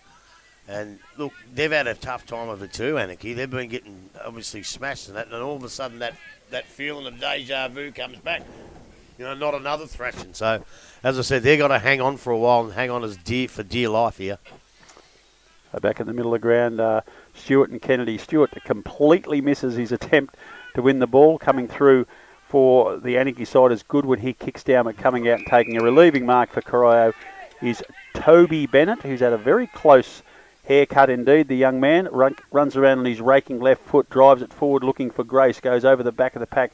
Grace follows up, kicks it off the ground, gets out in the forward pocket. Coming through is Bunworth for Anakie. He can't win the ball. He's dragged off it a little bit, got it back again, but the umpire said let's have a ball up right underneath the light tower. Forward pocket, Corio in attack. They're leading 48-21 at the start of the Buckley's Entertainment second quarter. It's Grace this time and Kennedy. The umpire's blown the whistle, suggested that Grace was infringed. Kennedy got him across the shoulder, so he'll go back and have another shot for goal. He's second for this quarter. Completely different spot, directly in front last time. Now he's jammed up pretty close to the boundary line in the forward pocket. He's going back to deliberate kick. I'm sure he would have done this 100 times at training during the week. And the big fella comes in off the boot very, very neatly, just slides across the face of goal. Through for 1 point. Takes Corio to 7-7-49. Anakie 3-3-21. And we are 2.5 minutes into the Buckley's Entertainment second quarter here at the Corio Oval. The Viva Energy Oval at Corio. Ball coming in now from Roberts. He kicks down the line for Anakie, but over the back of the pack taking... Oh, I thought he took the mark. So did I. Toby Bennett, not played. Jostling for position out the back to Kavanagh. Kavanagh gets it across the middle of the ground. Miracillis is in the vicinity. They'll be looking for him to get hold of the ball. It's Kavanagh's in there again for Anakie. The umpire has found a free kick, and it's going to go. You don't have to pay a free Roberts. kick every time there's a stoppage. No, I couldn't see any prior opportunity. Luke Roberts for Anakie kicks out wide, looking for Miracillis, and he gets him on the half-back flank. He kicks down the line looking for Gillett. Gillett comes out, takes the mark, but whether the umpire deems it was in play will be interesting. Well, It's come off the chest, and it's gone over the boundary line, and there will be a throw-in, I think. Yes. Just waiting to find where the ball's gone. Yeah, there seemed to be a bit of a discussion whether it was on the full or not. Well, the boundary I think it was on the full. I think the boundary umpire said it wasn't. He reckon it hit his chest before it crossed the line, I reckon is what... Did he take a second grab at it? Because he went out of my sight. Did he take a second grab at it? Yeah, but it didn't take it was just hit his chest and went over the line, I reckon. And that's what the boundary umpire has deemed. Yeah, so we'll have a throw-in right in front of the Corio coach's box here on the wing. They lead 49-21 in the Buckley's Entertainment second quarter. Well, I reckon it was out in the full. That's what I reckon. Anyway, throw in now. Stewart and Kennedy. Stewart gets to the front, thumps it forward. Coming on the ball there for Corio is Edwards, but it's gone past in. Oh, that is a very good mark by Joel Bennett. The set was there very nicely. He took the ride. Toby, sorry. He kicks out into the forward pocket, back pocket, sorry. Taken there by... that's a shocker. He's kicked it back into the centre of he's play. pushed him in the back. Gillett has pushed his opponent, Toby Bennett, in the middle of the back, and he'll take a free kick for the Corio side.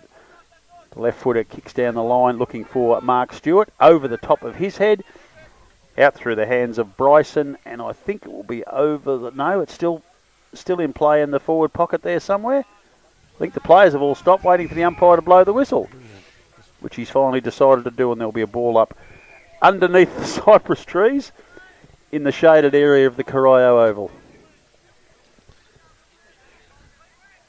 It's actually a boundary throw-in we're going to have. We're just blindsided here, can't see what's going on over the top of the coach's box, but boundary throw-in comes in. Stewart and Kennedy. Kennedy gets it over the back of the pack to a teammate. Coming through for his pile for the Anakie side. Kicks forward, punched away from the pack. Running onto the ball here is Anakie forward. He drags it under himself. Ball bobbles out again. Comes to Knight. He gets it out towards Bennett. Bennett can't break clear of the pack, and we're going to have another ball up 25 metres out from the Anakie goal. They're in attack, desperately need a goal in this early stages of Buckley's Entertainment second quarter. So Pyle this time doing the ruck work. It's taken out of the ruck by Stewart. Got the handball away, but again picked up by Pyle. Put it in forward, and Gillett coming out. Playing in front has taken the mark and will go back and try and kick his third goal of the afternoon.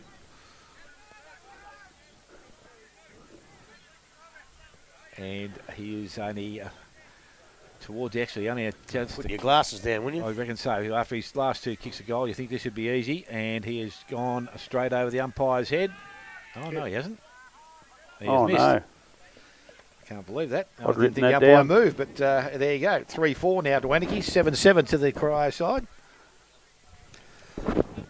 There was no protest, Grub, so he's obviously made the right call. Yeah, but you've got to move and get to the right spot. The goal umpire doesn't know what he's doing. The boundary umpire's got no idea. So Van Zyl brings the ball out, and Bunworth has taken the mark, so Anakie able to go back into attack. He gets to his feet, goes on and plays on now, asked to go, and he goes in long, goes out wide. Miracillis, he's out there. He's been called back to his teammates, and he will take the mark. And he will go back and shoot for goal, and hopefully this time kick their fourth goal of the afternoon. So Miracillis, about 35 out. On a 45-degree angle. Stewie says, I'm going to come off for a bit of a spell. I know. So Miraculous now steps in. As I said, he's 35 metres out from goal. The angle not too much to deal with here. Kicks that goal. Looks okay off the boot. And again, it is offline as well. And through for another minor score. So that's 3-5 now to Anakie. They're 7-7 to the Corio side. We tick towards 8 minutes in this quarter. And Van Zyl for the Corio side says, I'm going to play on, and then goes short and out wide. The kick wasn't good. Mark has been taken by Miracles once again. So the ball will go back into their forward line. They're creating opportunities for themselves, Anakie, but not getting the result they require. He goes towards Gillett again. Puts it out in front. Mark is not taken. Again, another opportunity out wide. Ball kicked back by Rhodes to the goal square. And standing there is Van Zyl once again. He takes the mark. He plays on, goes to the pocket. And Joel Bennett is out there. Cotter is short if he wants him. He's not too sure whether he wants to go there either. So he decides he's going to be called to play on now. Went one way, went back. And again, they use that play now in that back pocket. Cotter, it is out there on the far side. So Cotter now, another short kick round the boundary line. So they keep moving the ball. They go towards offensive 50. Trip the ball back inside. Mark is taken by Sharp. He decides to go back inside again. Another dangerous kick. The ball has been turned over, and Gillett, reading that nice, has slipped in and taken the mark. Decides to go sideways. I don't know why he did that. Do I. Put himself under a bit of pressure. Goes back to Gillett now. Off a step. Loads up. Looks at goal. And That's what he has should have done in kicked the it. first place. Yep, from the same basic position. And a bit more pressure, though. And he now has his third and has kicked Anakie's fourth goal of the afternoon. They move to 4-5. Corio are 7-7. Almost 10 minutes gone. Second quarter. Buckley's Entertainment Centre. Second quarter scoreboard. Well, they are hanging on. They are hanging in there, and they've probably had the better of the last 5 or 6, 7 minutes. I just want to watch where the coach goes, Daniel Bumworth. He's gone back down the back line. I was going to suggest that they're kicking goals when they get it down there anyway, Corio. He's now their second best player behind Miracles. Get up the ground. His player dragged him up the ground, and he got 4 or 5 touches. Stay there, son. You've got no one else up there. Ball over the back of the pack. Clever little tap out again by Mark Stewart. Kicked the free out in the wing. Ball overrunning it there is Cotter. Goes back, picks us up. Kavanagh taps it down for the Anakie side. Is playing a bit of old-fashioned aerial ping-pong there. It's Snedden for the Anakie side. Gets a bit of bobbles over the boundary line. We'll have a throw-in on true centre wing. Corio leading 49-29. We're just gone past 10 minutes into the Buckley's Entertainment second quarter here at the Viva Energy Oval. Stewart front position again, punches down, but coming onto the ball for Anakie is Snedden. He overruns it, but lays a really, really good tackle. And he's won himself a free kick for incorrect disposal. And the young bearded Snedden for the Anakie side, he's being forced back behind his mark. He's waiting for some options now. There's a couple of short leads in the ground there, but he's kicked the ground instead of the ball. He's going to win the ball back with a hand pass from teammate. This time he finds his teammate there in Roberts. Roberts gets it across to Bunworth. Bunworth across the ground to his teammate there in O'Keefe. O'Keefe kicks down the line. Not a good quality kick. They lose possession again. The umpire's blown the whistle as it bobbles over the boundary line, and we'll have a throw-in. Centre wing on the club room side of the ground. We're commentating from the outer. Ball's thrown in. Stewart and Kennedy again. Stewart over the back again. This time finds Livesey with a nice little handball across and releases Cotter. Cotter is dragged off the ball just as he kicked. Coming out is Grace. Working very hard there is Bryson. It's kicked along the round by Grace, heading towards Corio's goal, but coming out very determinedly for the Anakie side is Daffy, and I reckon he's it's Grace who's got the ball for Anakie. For Corio, pops it back into the middle of the ground, and Lachlan Cameron, the first time we've called his name this afternoon. He kicks long down the middle, looking for a teammate coming over the top. A couple of Anakie players can't hold the mark. Kicked off the ground there by Billy Goodwin. The umpire's come in, blown the whistle, said there's been a push in the back, and it looks like Corio will take the free kick. And that's another name we haven't called today yet for the Corio side is that young fella? Is that number 20? Blake Ash, I think. Blake Ash, yes. We haven't seen of him this afternoon yet, but he's going to have a shot for goal from about 38 metres out. The left footer kicks it long, and he kicks it very straight, and he's very, very happy. That is the 8th goal to the Devils. 8-7, 56. Corio 4-5, 29. And we are 12 minutes and 40 seconds into the Buckley's Entertainment second quarter. Across the other side of the ground, we have a player in the hand of the trainers. Grubby, what's going on there? It's like Livesey. It is. Firstly, the runner called for a stretch up, but I'm not quite sure they're going to do that. He's on his haunches at the moment. He looks all right. He's holding his head. I think he's in a fair bit of pain. He's played very, very well so far. He's providing that small forward role to help Shelley and Grace out. He's got a goal already himself and popped onto the chest of Grace for another one. He's still not up, looking very, very worse for wear. They're getting to his feet now. Now, Keats, you've got to bounce the ball. Well, if that's on the ground, though, they can't, have you? If they've got the stretcher on the ground. Oh, sorry, I didn't see that. Okay, the stretcher's on the ground, you can't bounce the ball. Had the stretcher have not been brought out, you have to bounce the ball. That's the only way. Well, the stretcher's out there. I don't think they're going to use it. Matter of fact, I'm sure they're not. They're going to take young Livesey straight up the rooms. Still very, very hard to find out. He's holding his stomach. He seems to be walking okay. If he goes off the boundary line over there, he can't come back on? He can't come back on at all for the day. So it's not a minor injury. That's the end of him for the day. We'll find out later on what actually happened to him. But that's Marlon Livesey for the day, and that's a shame because he was playing quite well. Yeah, it's a real disappointment. So both sides have one down each at this particular stage. I don't think you'll see, with ice on his leg, I don't think you'll see Darren Morris again for the day either. So Livesey's now off the ground. Umpire Keating will come in and throw it up again. And we've got Kennedy and Stewart. Stewart gets a tap out towards his goal, but coming through for Anakie is Ebel. He kicks down to the forward line. Not a clean mark taken. Bobbles to the ground. Pack of players and have a ball up. I reckon we're right on the 50-metre arc. True centre half forward. Heading Corio's way. They're 29. Sorry, Anakie at 29. Corio 55 in the second quarter. Stewart punches the ball well clear of the pack. Coming through for the Corio side is Edwards.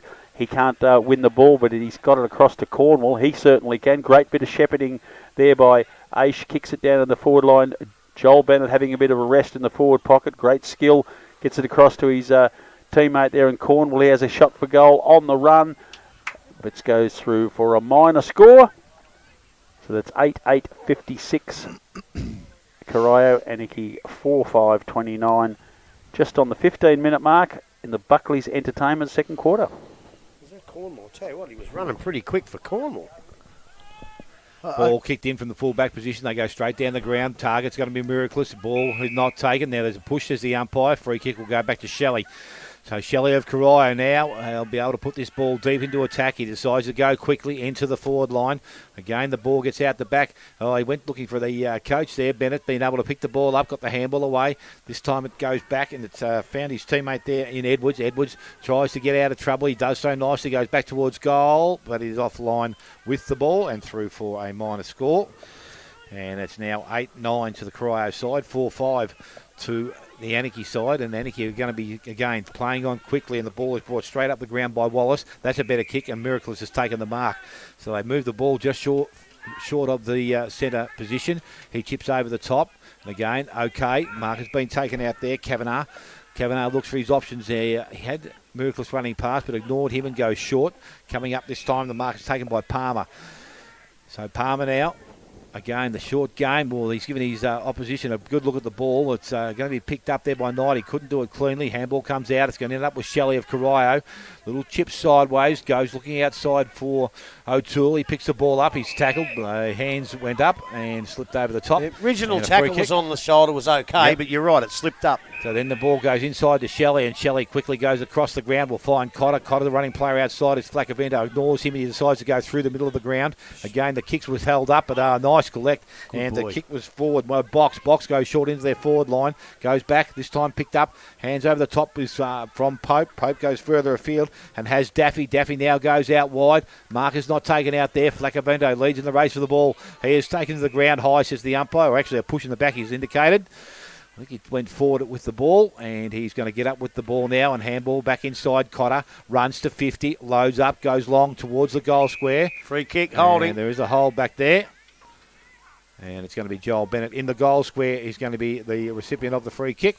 Now, I don't mean to gloat, Smithy, but I think I did say before the game that Joel Bennett, when he got a chance, might go up and hide in the forward line there for a while and try and kick a couple, and that's exactly what he's done. So Joel Bennett from in the goal square. He will go back and kick his second goal of the afternoon.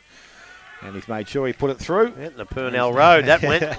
And that's the 9th goal for Corio. They're 9-9. They lead Anakie on 4 goals, 5. 18 minutes gone. Second quarter. Buckley's Entertainment set a second quarter scoreboard. And I actually watched when you were calling that, Rob, and I'm not picking you up to be a smart aleck. But when you called Cornwell, the only reason I'm picking it up because that kid showed an unbelievable amount of pace which I knew young Luke Cornwell didn't have. That was young Edwards, who's been in the best. And I'm not, as I say, I'm not picking you up, but just watch that number 6 because he's got a stack of pace. I tell you what, if you spend all day picking me up on mistakes, you'd have no time for expert comments, Gilby. And vice versa too. Don't worry, especially the bloke in the middle. But let's just watch that number 6, young Edwards, because he's got a ton of pace. Certainly is. And just while the ball's coming back, I saw a bloke with a ton of pace last night. I can't remember his name. From Brisbane. He took off and they just couldn't catch him. Wasn't my cousin Charlie Cameron, was it? Madden. Oh, no. Madden. Madden. Boy. Oh, is he quick. He's just about the quickest bloke I've nearly ever seen. He just went bang. So we got Stewart and Kennedy in the middle of the ground. Darren Morris is off injured, which is a very sad situation for the Anakie side. Can't afford that. The experience of Stewart, left hand, palms it down. Coming through this time is Cornwall. And coming through again to pick up the ball is Sharp. He can't get through. Cotter's got it for Corio. Kicks down forward. Grace uses his body and experience very, very well. He started behind, but in a flash and a little shrug of the shoulders and hips, he got himself in the front position and took a really, really strong mark. He'll kick from directly in front from about 45 metres out. And this is exactly what Anakie didn't want, was a couple of back-to-back goals when they'd sort of clawed their way back into the contest. But the ball leaves Grace's foot, fades across to the left, and it's a minor score. 9-10-64 are the Devils. 4-5-29 are the Roos, and we are 20 minutes into the Buckley's Entertainment Centre second quarter here at Viva Energy Oval in Corio.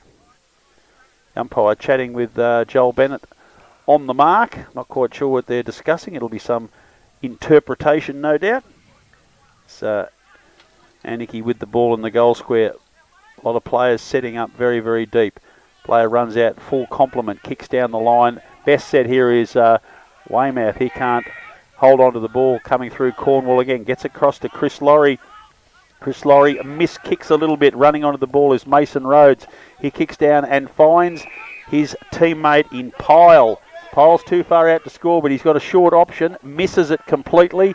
Toby Bennett for Corio wins the ball, kicks it back very quickly. Coming through is Knight for the Anakie side. His kick is intercepted by Cornwall, who's played a very, very good game so far today.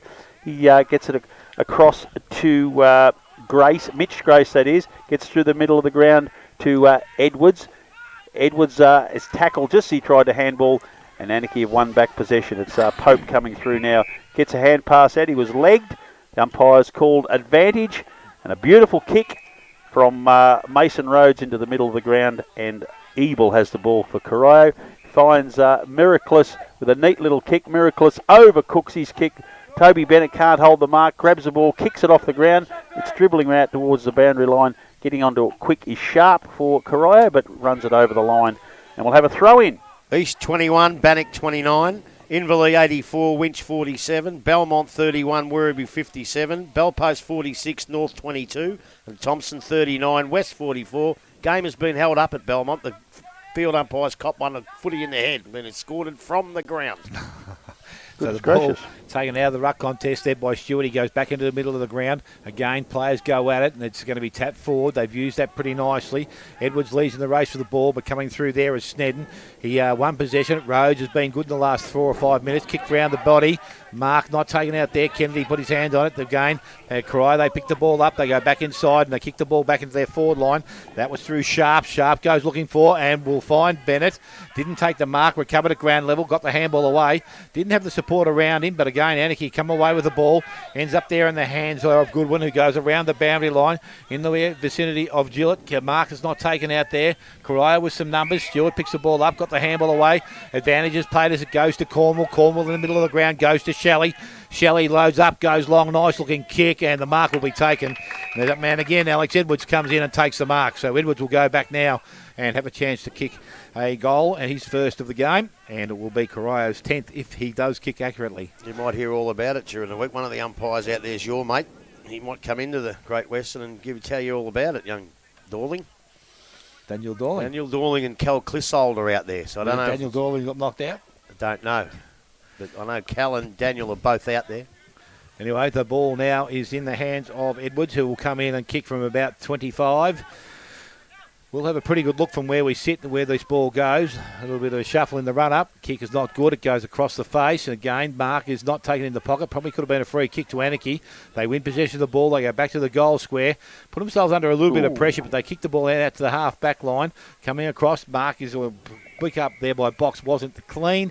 And the ball will run over the boundary line, and there will be a throw-in. I was going to say, Grubby, confidence is a funny thing. That young kid, Ash, we hadn't called his name. He kicks that goal, and he's been involved in 2 or 3 really important little things since, so he's got his tail up. That's what footy's all about, isn't it? You get a bit of confidence, away you go. So Grace is the only one who actually flew for the ball there. Now, the umpire said there's a hold. No, I think he's going to make the boundary umpire throw it in again, is he? Well, he can't if there's only one bloke that's going for the ruck. If the other ruckman's not there, that's not his fault. It didn't seem to be a bad throw. It's just the fact that Anakie didn't have anyone there. Well, anyway, the ruckman's going to go at it once again. This time Grace does the ruck work. Nice little tap out the back. Again, they run onto the ball, and it's picked up, kicked forward there by Mitch Grace. He didn't get the ball to travel too far.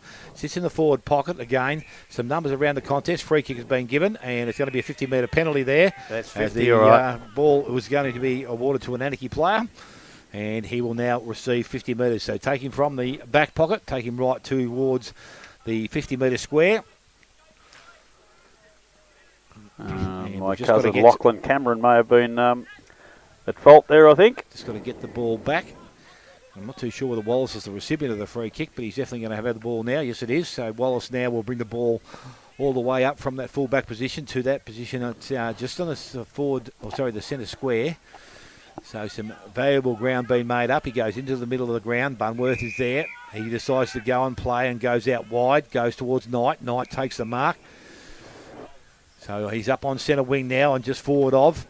This is the next kick going into the forward line. That's the important one. He actually goes short. Goodwin's out there. He doesn't pick the ball up cleanly. He gave it to Knight. They ran into each other. He's tackled. Ball comes out in the tackle. Umpire said that was a good strong tackle, and that might have been Coleman over there that did that tackling. And free kick will go to that Corio player. So from the defensive side of centre wing. They're giving a bit over the fence, the boys, aren't they? They go short, and the mark is taken out there. And again, Edwards comes up and takes the mark. He looks back into the middle of the ground. Stewart's the target, long target. The further one was Sharp. Picked up there by Bunworth, did nicely. He's tackled, brought to ground, and there again, good umpiring decision there. No prior opportunity. Umpire will come in and take possession of the ball. I want to know which one of you two blokes is going to come next week with a haircut like that. I haven't got enough on top. So the ball stepped out of the contest, goes to Shelley. Shelley goes back into the hands of Flacavento. He is tackled. That's a terrible decision. That is a terrible decision. Should have been just a play-on call, I reckon. Ball out wide, and this is Sharp. This is Blaine Sharp. He decides to transfer towards centre wing. Mark is taken out there, this time by Box. Box now looks back into the middle of the ground, but that first one's ignored. He's still looking for that option inside. Has it now, and Shelley. And he has taken the mark. He decides to go across the ground. That's a great kick. Opens up the game enormously here. Handball goes back inside to Flacavento. The handball wasn't good, so it set him a bit of a task. Picked up by Miracles. Goes outside to Kennedy. Kennedy now delivers the ball into the forward line. Forwards come out again. Numbers out there. Good mark. I would have paid that, and it has been paid by the umpire. So Corio are able to send things I don't know down. if he can. Oh, yeah. This time it was DeVries. So DeVries now, he's going to go sideways. A short kick. Mark will be okay. Toby Bennett's out there. Has been a little bit quieter this quarter. He's got a short option. Again, that's okay. He's got Blaine Sharp, and he decides to turn, play on and go out wide. Oh, that might be a little bit too wide. All right. No, umpire says it's still in the field of play, so that's okay. I think it's the hands of Box. Yes, I think it's Box that's got the ball. So again, his next option is long, and he goes straight down the line, goes towards Grace. Grace can't take the mark. Coming to ground level, the ball not picked up cleanly there. This time by Cameron. Again, coming through is Rhodes. Rhodes got the handball away. So Anakie from the centre wing position, they go back forward. And again, this time Shelley, he would have marked that a million times in his career here at Corio, and he's done another. Takes the mark and goes wide to Cornwall. Cornwall's got the ball on centre wing. Grace is in the middle of the ground. I thought that would have been his quick option, but he's now gone. He needs to come back. He's only got some smaller ones now. He goes towards Grace. He's going to put himself in front. Mark, well read by Bunworth. He goes back and takes the mark. He looks to deliver the ball back into the centre of the ground. Knight comes up. At the centre-half back position, he gives the handball away. The running player from there is Daffy. Daffy goes out wide. Miraculous comes up, attacks the ball. It wasn't clean for him, but Flacavento did pick the ball up cleanly. Got the handball out, but the numbers definitely out there with the Anakie's side, and they run from the half-back line. Wallace over the top to Miraculous. Miraculous, he's at the staggers now. He can't pick the ball up. Picked out there by Weymouth. He is tackled, brought to ground. Umpire comes in, and we're going to have a ball up to take place. I can't see who that is in the far side of the ground. I can't find my binoculars. Oh, there they are there. The only issue with that haircut of Weymouth, you says, Grubby, is that the only place he has got hair is the only place I can't grow it, so I won't be able to copy that one. The umpire is delaying. We've got the player's not. They should continue injury because he's down he's the ground injured. further, But but I'm not too sure why they've stopped the game. That looks like Cornwall, is it? I think it's Grace. I think it's young Mitch Grace. I reckon. Mitch Grace, right. I think. I'm not 100% sure. I think he's just copped one in the face. Yeah. Bleeding from the beak as he runs off the That's ground. the blood rule. Then Well, that's why okay. they've stopped the game, because of the blood rule, which yeah. is good umpiring. Fair enough. That's what you have to do. It's not too much claret. Must be underneath the chin. So umpire now says he's going to restart play out there, and the ball is to be thrown up this time. Big punch out of the contest. Goes towards Bennett. Bennett now runs forward, kicks long. Look at that. That's a nice little Look kick. at that. Straight into the hands of Anthony Grace, and they don't get it much easier than that. He just needs to go back and kick for goal. Distance again won't be an issue here.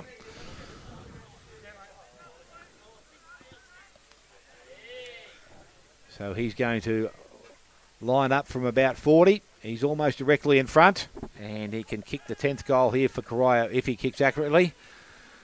Leans back on the ball. He liked that as soon as he left the boot. He has got the 10th goal for Corio. That's his third of the afternoon. And Corio now move to 10-10. They lead Anakie on 4 goals, 5. 30 minutes gone. Second quarter, Buckley's Entertainment Centre, second quarter scoreboard. They can't go in any further than this. 6 goals at half time. You can go in and say, hey, we can make up 6 goals in the last quarter. But if Corio can get one or two more, then you go in and you talk about, I don't know what you talk about, who's winning the races, I suppose, because you can't go in 8 goals down at half time. But 6 you can. But I tell you what, they're playing very, very good football. I watched them last Saturday night. I thought they moved the ball well. And my word, they're moving the ball well again today. Jingos, you've got to admire Anakie's tenacity too. They look out of this game, but their last 15 minutes, that's a cruel blow, that goal, because they've done so much right in the last little while. Coming through the middle of the ground there, Miraculous very skillfully, and a great hand pass out to Kennedy. Miss kicks it, but it lands on the chest of Bunworth. He drives the ball deep into the four-line, over the pack, and that is a very quick reply for the Roos. Great goal by their captain, coach, Daniel Bunworth. Well, actually, just a coach these days, it seems. Someone else gets the captain's gig, but that was a great little lifter right on the half-time siren, which takes Corio a 10-10-70. That goal takes the Roos to 4-5-29. 5-5. Sorry, 5-5-35. Yep. And that is half-time. Goal kickers, please, Dale. Yeah, goal kickers to half-time. Anthony Grace has 3, 2 each to Joel Bennett and Dylan Shelley, 1 each to Cotter, Ash and Olivesay, and for the Anakie side, 3 to Gillett, 1 each to Knight and Bunworth. So it is, as I said, a 35-point lead to the Corio side at half-time. Take a short break. When we come back, second half action here from the Beaver Oval, and you're listening to 94.7 The Pulse, your home of the local football. Don't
Welcome back. As we said, half-time has passed us by, and very quickly, mind you. We've still got a couple of callers still making their way back to the box, and we're going to get this thing on the road.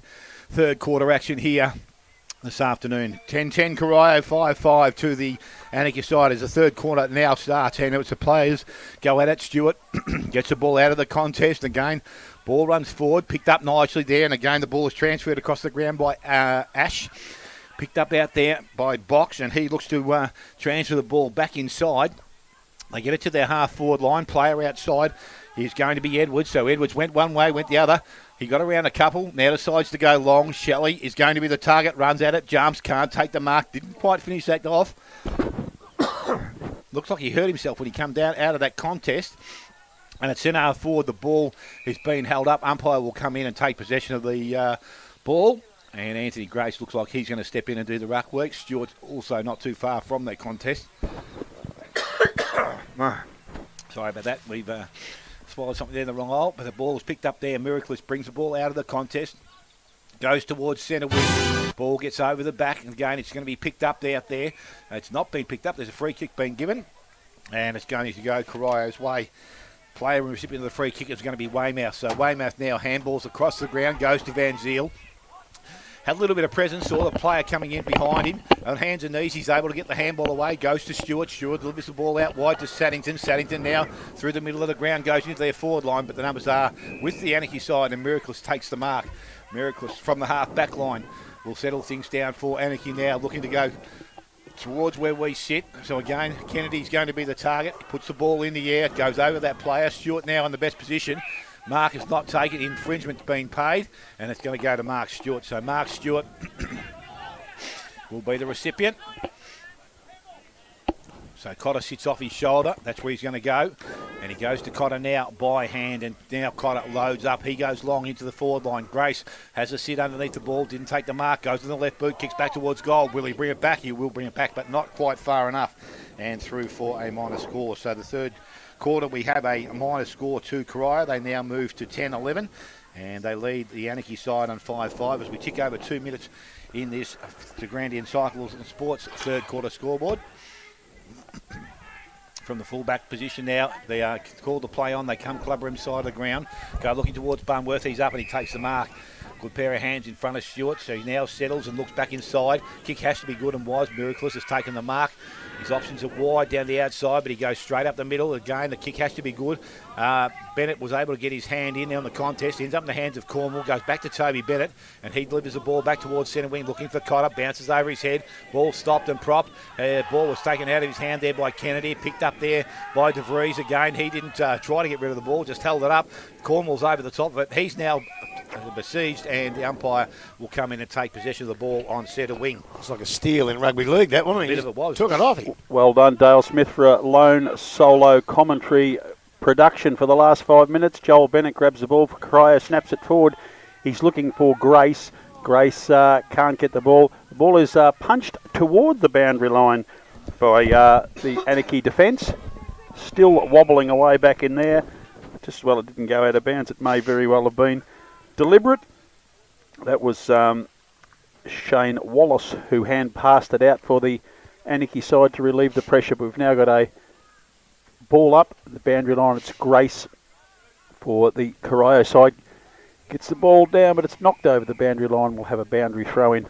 Forward pocket, Corio 71, Anakie 35. This is the De Grande Sport and Cycle third quarter. We're 4 minutes in. Geez, those eclairs were nice, Grubby. Oh, wonderful spread, Corio. You can stand up proud for that spread. That was just magnificent. Beautiful. It's Grace takes the ball out of the ruck, is dragged down immediately. Cornwall hand passes out.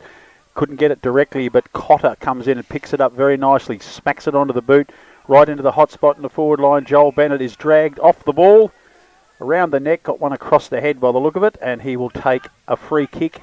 He'll be kicking for goal about 40 metres out, directly in front, and the way I've seen this young fella kick the ball in 1.5 games that I've seen, I don't reckon this will cause him too much trouble. Beautiful kick of the football. The recent proud father, I met the proud grandma and little babe in the rooms at half time. Very happy family, the Bennett at the moment. But my goodness, his mother Linda is very, very nervous at this stage. Very nervous indeed. Desperate for this first club win for 1,400 days. Joel Bennett kicks long, little bit to the left, unfortunately, through for 1 point only. 10-12-72. The visitors are 5-5-35. De Grande Sport and Cycle, third quarter. So waiting to have the ball kicked back in. It's Hayden Leach for the Anakie side. Runs his full measure and kicks a beautiful long drop punt down the line. But it is Toby Bennett comes in and intercepts Mark. Immediately wheels round on the left foot. Drops a pass into the path of his brother. He can't quit it. Young Ash comes in, tackles his opponent, but the umpire's deemed too high, and Anakie will take the ball out of defence. The umpire's called for it to come back. They went to the advantage, but unfortunately it's got to come all the way back to the centre half back position. That was Miraculous was off with the ball and heading down towards the half forward line. So it's now Shane Wallace for Anakie. It's come all the way back to him. He's got the free kick at centre half back. Short little kick from him out into the pocket and finds coach of the side, Bunworth. No, it's not him. Might be Leach again, mate, I think. Yeah, there's two. Short kick down the middle. That's a beautiful long low pass. Not held by Ebel, but he tries to get away, can't. And it's been dragged down. That's called advantage. Back into the square, and Shelley takes the mark in the 10-metre square. Great tackle there by Joel Bennett. Freed that ball up. Won the free kick. And then a very kick taking advantage straight down the middle of the ground. And Shelley will be lining up. You might disagree with me, but I reckon he'll kick this. I reckon you might be right. Straight through the middle. His third. He joins Anthony Grace as a 3-goal kicker for the Devils. They are 11-12-78. The visitors 5-5-35. We're 6 minutes and 40 seconds into the De Grande Sport and Cycle third quarter. East Geelong 22, Bannock 55, Inverleigh 102, Winch 59, Belmont 45, Werribee 76, Bellpost Hill 53, North 25, Thompson 51, West 70. Ooh, very interesting. What's most interesting there is not that Inverleigh are 52, but Winch 102, but Winch 59. So that's a bit of a shootout. Well, they were 26 in the first quarter, so they've had a good first quarter. Yeah. So the ball back in the middle we go, Kennedy and also the big fella and Stewart. Ball comes out. Now umpire said there's a holding decision. It's going to go to Kavanagh of the Anakie side. He chips the ball out wide. The kick wasn't good. Again, Knight did nicely, took the mark, so he's hadn't done too bad today, and he kicks the ball long into the forward line. Miraculous is the target. Ball is spoiled, picked up at ground level, picked on the boot. He's back on the ground, Morris, and he's kicked around the body. Well, that's where you said he should have played from the start, Grubb. So, well, you were right, Dr. Smith. Sign. You went for stinger when it first happened. Oh, I think it might be more than that. Yeah, it's ankle, definitely ankle. But again, if he can sit in a forward line and just hover. Most people don't come back on after having ice on for half an hour. No. So it's going to be kicked in from the full back position, or not from full back, but from the back pocket. Van Ziel decides to come to where we sit, not the clubroom side, the other side, and then good kick over the top, goes towards Cornwall. Cornwall got the ball away to Edwards. Edwards into the forward line. Marcus not taken, picked up there. Handball goes out there, and again, Anakie, they transfer the ball back towards their half forward line. That's a nice bit of play. Marcus been taken there by Box. But it wasn't a good kick, though. So Box now transfers play wide. Marcus taken out wider, this time by Cameron. So Cameron now has an option further afield, goes short. Edwards is pushed further afield and he takes the mark. So they move the ball down the boundary line. He lays on now, sits the umpire, and he goes long into the forward line looking for Grace. Over the top, too tall. I reckon he looks fitter than he was game one, Grub. No doubt. I watched him last Saturday night. He's fitter than he was when we saw him here in round one. Yeah, no, but noticeably. But I've got a funny feeling he might be one of the cricketers, is he? Doesn't he play cricket? I'm not too sure. So he might not have had an extensive pre-season. So he's moving okay today. And I tell you what, the Anakie runner's not moving too bloody well. Grace now loads up, goes towards goal. It will drift across the face and will be forced through for a minor score. So Corio now to 11-13. And the Anakie side are 5-5. So from the full-back position now, they decide to come back towards where we sit. And again, it's going to be set up for Kennedy at ground level. He overruns the ball, goes back and collects it. Tries to get the handball away. Did nicely, got the ball out the back to Ebel. Ebel now got the handball back inside. They try to run through with Knight. Knight is tackled, brought to ground. Umpire says incorrect disposal. So it's going to be a free kick. And it will go to Cotter. So Cotter now He has the ball and will put the ball deep back into attack. Shelley will be the target. He goes in that direction now. He's out in front over the box. Back the ball gets. Again, the ball ends up in the hands of Shelley on ground level. Puts hands to the ball. Gets it out. They pick the ball up. Tackle. There's a fair bit of pressure being applied by the Anakie defence. They've done nicely. Umpire stands around and says no prior opportunity. Well, no, he hasn't. He said he had prior opportunity. And a free kick has been given. He got tackled straight away. You And it don't looks have like to get it out. He Roberts- didn't drag it in. And Roberts got the resulting free kick, goes towards Bunworth. He's up, but Stewart out the back. He has taken the mark, but he goes short. Has Cotter once again. Running player is Cameron. He ignores him. He's got short grace, but ignores him. Goes back towards Shelley once again. He leads up at the ball. Ball gets in front, but he's taken a nice grab. And he will go back and try and kick goal number 4 for himself.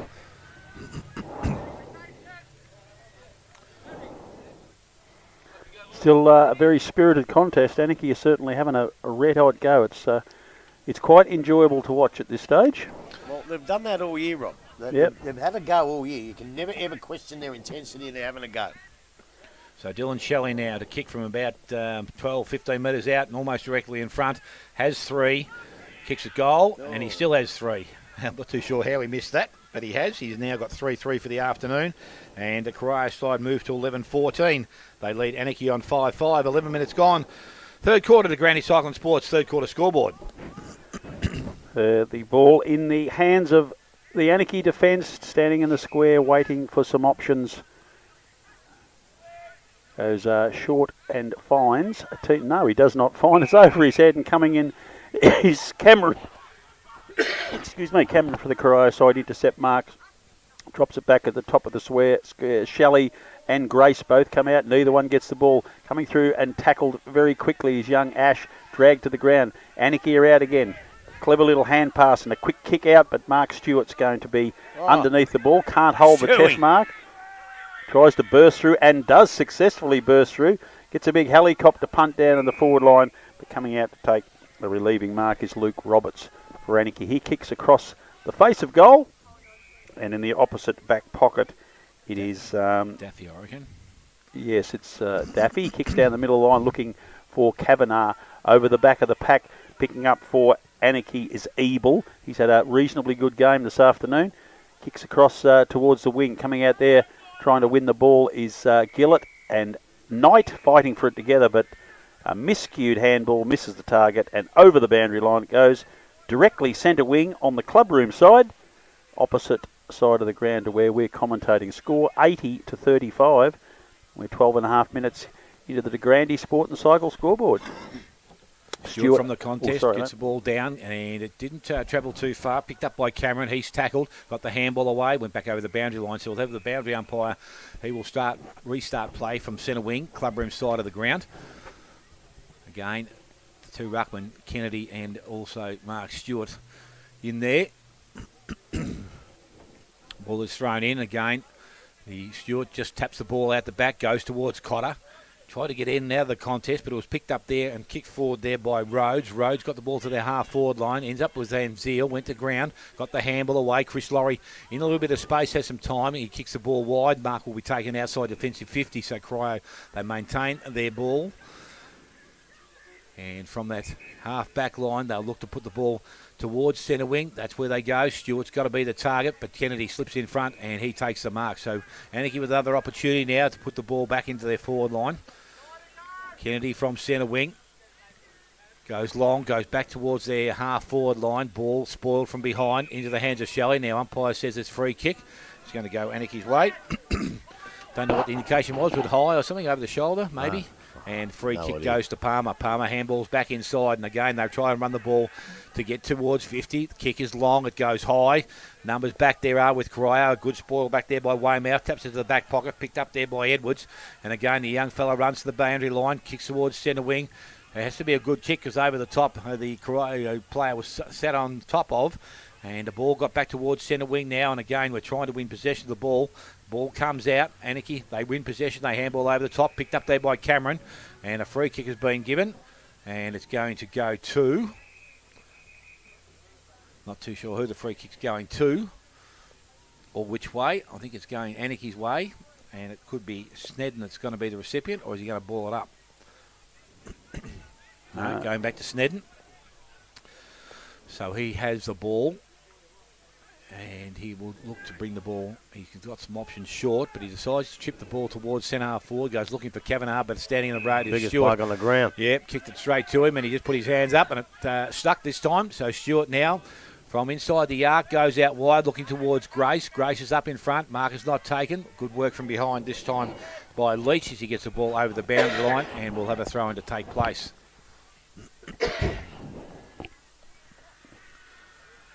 So on the outer wing, boundary throw-in, Mark Stewart wandering over to take up his place beside Kennedy from Anakie. The two have been going at it since quarter time when Morris left the ground with an ankle injury, but he's back on the ground at the moment playing in the forward line. Bobbles out the back of the pack. Knight gets it across to Pope. Pope bursts through for, it was Kavanagh actually. Hand pass out the back of the pack. It releases a Miraculous and he kicks it in the middle of the ground. And there is, wearing number 80, James Pyle for Anakie. Kicks it out the wing looking for and finding Bryden. Did a very, very good job. Bryson, I should say. Bryson kicks down looking for the lead and finding a Gillett who's had a pretty good start to the game. He's been quiet for a while, but the avenues have cut off, but he's got it now on the half-forward flank for the Anakie side. It's an in and under, up and under kick that's left. No one very comfortable. Shelley comes out, punches the ball away from himself, and then marks it again. So he'll win possession for Corio, half-back flank for his team.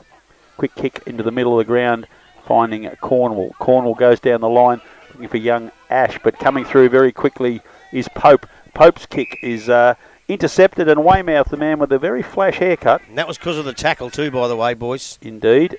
And Weymouth kicks it across, and Toby Bennett, who's had a pretty good afternoon for the Devils as well, wheels around on the left foot, kicks down the line. Coming up is Grace, but he can't punch it away from Kennedy, and his sure hands take a relieving mark for Anakie. Kicks across in the middle of the ground, finding his coach, Daniel Bunworth. He kicks it even wider and finds Daffy. Daffy's left foot kick into the middle of the ground, coming across, can't quite hold the ball. It releases Kavanagh. He runs to a position to kick for goal, kicks, and goal umpire looks very happy, and that's a very important goal to the Anakie side. It takes them to 6-5-41, Corio 11-14-80, and that is a reward for 5 or 10 minutes of really good, solid effort from the Roos. Very important goal, keeps them close enough to give their supporters a bit of a chance and certainly keeps some nerves in the Corio camp at this particular stage. Sorry about that, boys. Darren Morris's father was just a bit concerned and seeing how his young fellow was, which he's back on the ground. But, yeah, look, Anakie, we've said it and we've said it and we've said it, and I'll say it again. They're not giving up. They're going to give it everything they've got. They haven't quite got the class that Crow have got today, but I just hope come around 16, 17 and 18, they're still putting this effort in. The ball back in the middle this time. The ball is tapped down, picked up there by Cornwall. On the right boot, he goes to the half-forward line. O'Toole comes out, tries to keep the ball in front of himself. He does that nicely, then tried to tap it to an advantage. Bunworth comes across, intercepts, got the handball over the top. Again, teammate was tackled without the ball, and that was Daffy. But again, the ball, they've kept it alive. They run it back towards the boundary line, but it's picked up and kicked towards the forward pocket. Grace, a little bit of body work, got possession of the ball, kicks the ball to the goal square. Shelley is there. He's tried to win the possession of the ball. Got boot to ball, but it is touched off the boot. And it has gone through for a minor score. Umpire's blown his whistle here. Now, so does the point count? No. Well, it won't if he gives a free kick. No, so it's going back to the back pocket. Didn't see what the altercation was all about. I couldn't see, I was looking at it. I couldn't see anything. So it's going to be a free kick. Is that Bunworth? It was the Corio bloke that was tackled. So I don't know where that come from. So it's Rhodes it is. He goes across the goal, kicks okay, Miraculous. He takes the mark now. His options down the line aren't too many, but he goes wide, and I reckon that might be far too wide. That ball has gone about on the full. Free kick will go to Corio. So Corio now with some opportunity to put the ball back in their forward line. Ball is kicked back in. Again, they clean up Anakie. They go back inside to O'Keefe. O'Keefe got round the player coming at him, got boot to ball, goes back towards the centre wing. Mark is not taken. It's Weymouth there, Laurie's there, and also a player in Pyle sees the ball over the boundary line, and we're going to have a throw-in to take place. In between centre wing and half-forward line, Corio's attacking end.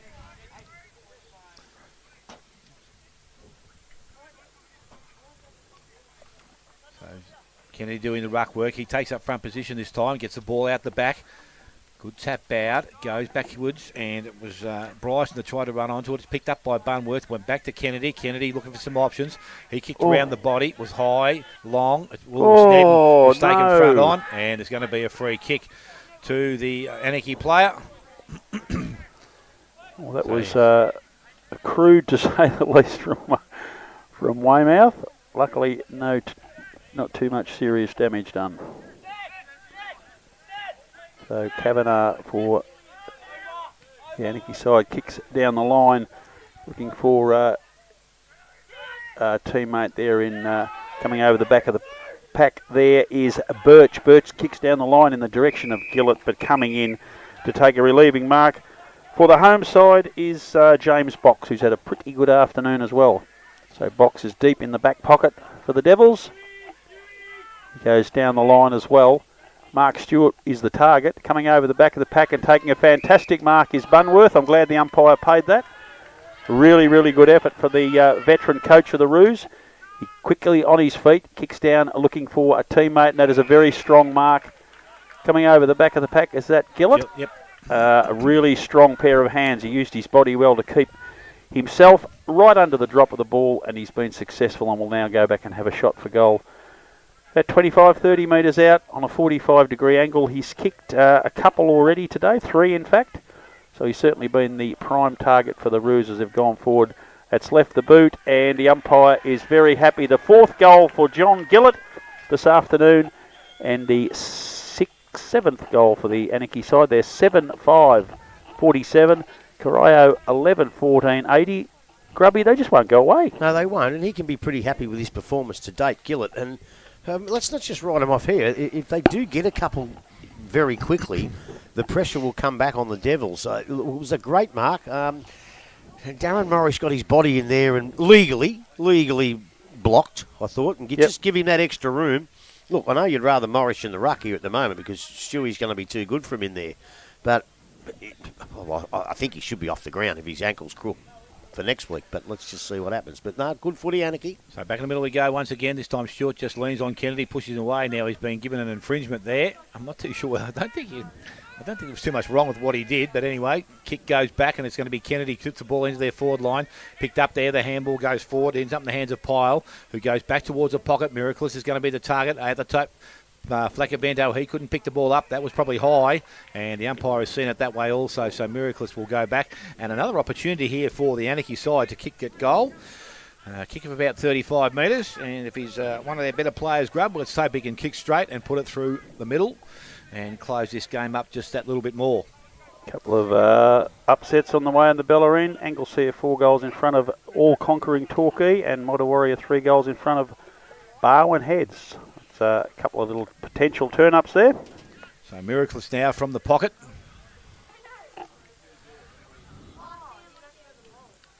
He's going to come in now and look to kick at goal.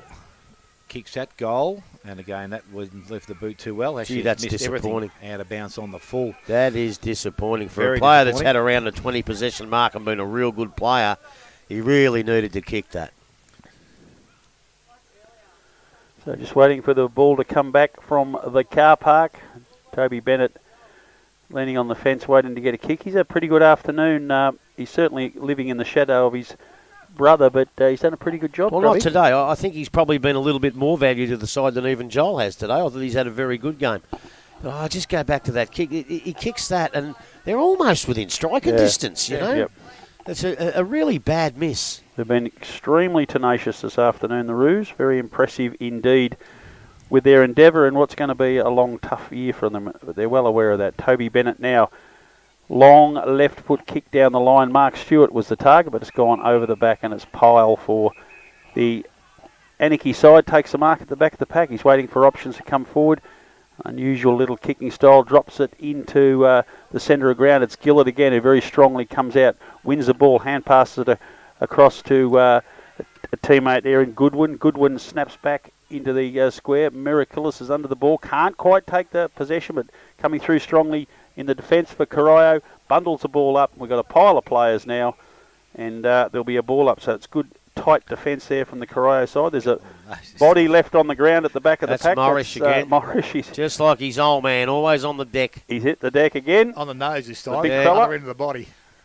Got one on the beak. So Stewart taps it towards the boundary line into the path of Bennett again. Yes, he kicks down the line, looking for a teammate there, and I think it's young Ash. And he's just waiting for some forwards to get forward. Most of the Corio side were working very hard back into defence. He's got some options now, and he kicks down the line over the back of the pack and scrubs its way over the boundary line. And in fact, out on the full, the umpires called it. That is an absolute shocker. A terrible kick from the young fella. And Anakie a one possession back. They've got it on the centre wing, looking to go forward again. It's Daffy kicks the ball deep now into the attack. Coming out for the Corio side is Toby Bennett. He wins the ball, but the umpire has said that he got into the back of his opponent there. I think that's Pope, is it? Might be Beatty, maybe, I think. Beatty. That's maybe. He's going to be kicking from about 45 metres out on a 45-degree angle, whoever it is. Ball leaves the boot. It's a real up and under. It's going to land right in the square and over the back of the outstretched defenders from Corio through for a goal. So the little fella whose name we haven't called, if it is in fact Beatty, he looks a pretty happy young fella, and when he turns around we'll find out who it is, Dale. But a very good, another uplifting goal, and that's quick on the back of that bad miss before. So, Grubby, they're only 27 points behind. Look, they're getting themselves back in it all right because they're just not giving up. And Corio, they need to sort of get a kick start again and just make the game safe because they don't want it close because of the pressure that they'll be put under. So, but Anakie, you've got to give them credit. They've been absolutely fantastic. So back in the middle of the ground, looks like Dan Knight's going to do some ruck work. Never made him as a backman, ruckman, but he was always a backman. But ball from Stewart over the top, straight into the hands of Bennett. He just decides to go long into the forward line. Bounce, who will it favour? Shelley leads in the race for the ball. Goes back and collects it. Got around the first. Oh, good tackle there by Rhodes. Should have been rewarded. Umpire let it go, though, and the umpire now says it's going to be play on. Again, that was probably another one. It was high tackle. That one should have gone to Corio. This time, no, it's going to be holding the ball, and that player will be rewarded, and that's Bunworth. So Bunworth now gets the ball and goes out wide. Marcus taken out there by Leach. So Leach has got some options down the boundary line, but probably a little bit too short. He needs to get the ball and go longer. And it needs to be kicked along the boundary line, but it's kicked down the boundary line, but too wide and out of bounds on the full. So a throw-in will take place. Dylan Beatty, you got it right on the money, Smithy. Thanks. Well the accurate one. Dale Smith. Took me 5 minutes to get him through the binoculars. You have got him. He wasn't turning the right way. No, he was not. It's as if he knew I had the binoculars on him and he wouldn't turn around. Very so shy now they play young on. man. Cotter goes long, goes back into the forward line. There's a free kick being given, and he's going to take him back.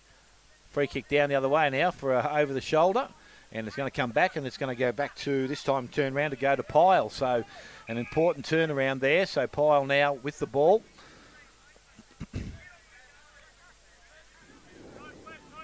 So Pyle, he's going to have the ball. And he's going to deliver the ball. I'm not too sure. The umpires are still working things out, but he's now going to be called to play on surely. Won't matter. The siren's gone. That's okay because that settled things down again. So 28 minutes we've gone in that quarter, and it will be Corio go in at 11 goals 14.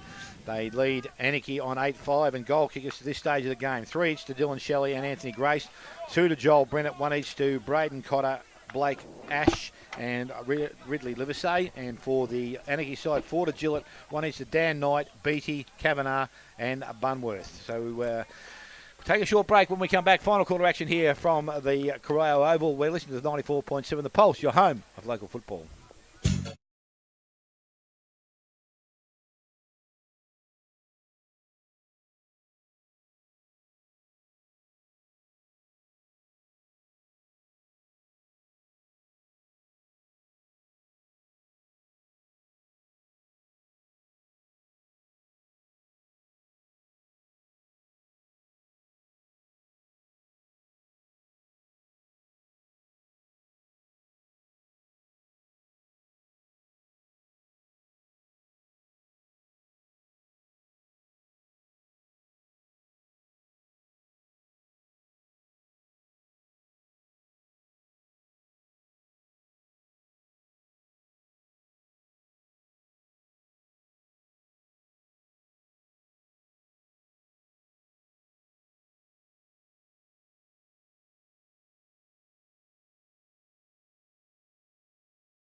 The last quarter, brought to you by Morris Finance.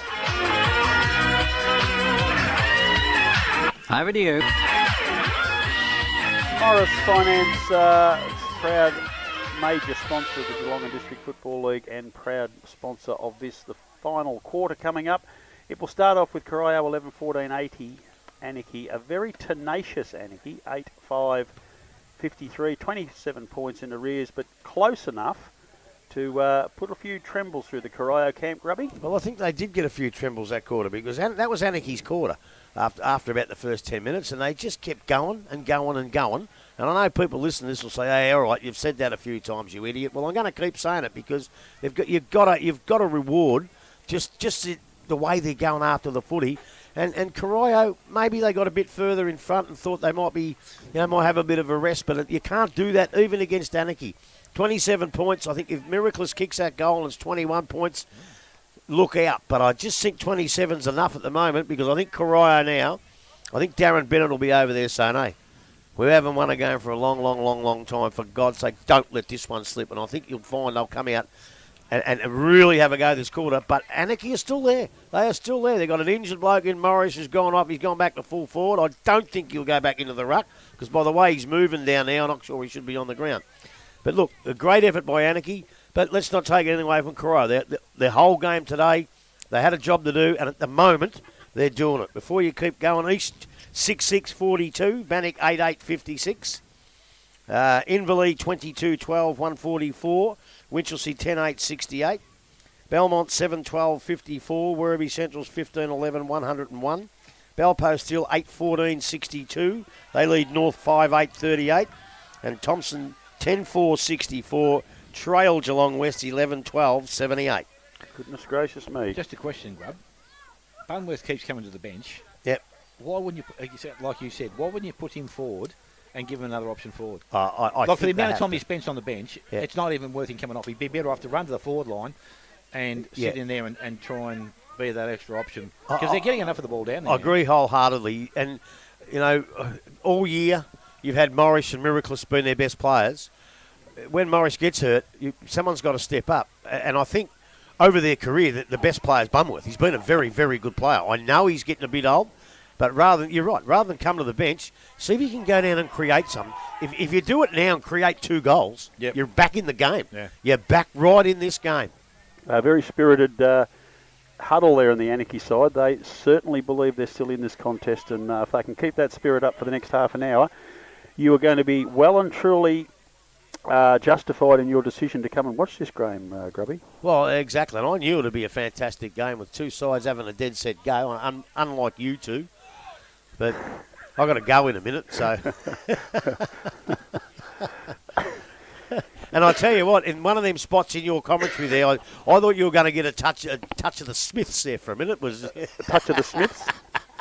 I don't know whether that's a compliment or not, but no, I'm taking that from to be aligned with a former VFL footballer will do me, Grubby. Righto, back in the middle of the ground, the aforementioned Smith is going to take this commentary as he does each and every week with aplomb. Dale Smith, get the last quarter. The Morris Finance last quarter underway. With a what? Aplomb. In your mouth, I think that is. Thought we had it once half time. About 4 of them sometimes when he's trying to call it. This kid down here thinks we're idiots. And guess what? She's right. He's dead set right. All right. Yes, just waiting for the umpire now. I think we're waiting for everyone to get back behind the fence. I think we're clear now. Come on, Keats. Yep, get him on the way. He's got to leave. So the ball is about to restart. Final quarter action here. Now we've got the ball in the air, but no siren now. I think the timekeeper's gone for a... Tosca? No, I think he's got the sun in his eyes. He can't see the ball. Oh, Westy be in there. He's usually pretty good, Westy. Yes, we're still waiting. There we go. There it is. Final quarter action about to restart. As we said, Kennedy and also Stewart in the ruck contest. Again, it goes towards Bennett. Coming back the other way was Rhodes. He had possession of the ball and was tackled to the ground without the ball. Umpire let it go. Umpire said now, I don't know whether that was quite right either, Keats. That wasn't a really good decision. It doesn't matter because the handball's going to come out to Cotter, and Cotter will play on and go quickly back into their forward line. Shelley will be the target, used his hands well, and he has taken the mark. He will go back to and kick his fourth goal, you would think. So Well, I don't brag Dylan for Shelley? either side. Sorry? No, I don't brag for either side, but this is the goal we didn't want to see, unfortunately. No. Not this early anyway. No. They did it in the third quarter, I think, too. Got one pretty quickly, and they're going to do it again now. And Dylan Shelley from almost the top of the goal square has 3 for the afternoon and can make that 4. Steps in. Oh, he shanked it a bit, but it's going to be okay. Umpire will come back. He has his 4th goal of the afternoon and the 12th now for Corio. They move to 12-14. They lead Anakie on 8 goals, 5, and we have gone just on a minute. Final quarter. Morris Finance, last quarter action. Again, at the centre bounces, the lack of no Morris in there against Stewart's really paying dividends for Corio because he's just hitting the ball at will to wherever he wants to go. And once they get the ball in to Shelley with plenty of, in that quick time, he's so hard to beat. He just pushed his opponent out and got a nice little run at the footy. But as I say, it all come from the centre of the ground. I don't know. If you can put a bloke back out of full forward, then you can put him in the ruck or don't put him back on at all. Because that's, well, the game might be gone now, but that's where the game's won and lost, in the centre of the ground here. And Even if he did that middle contest, Graham, maybe. Yeah. Just jump and then go back to and full then go forward. back there, or just to try and to nullify the, because that's where it's coming from.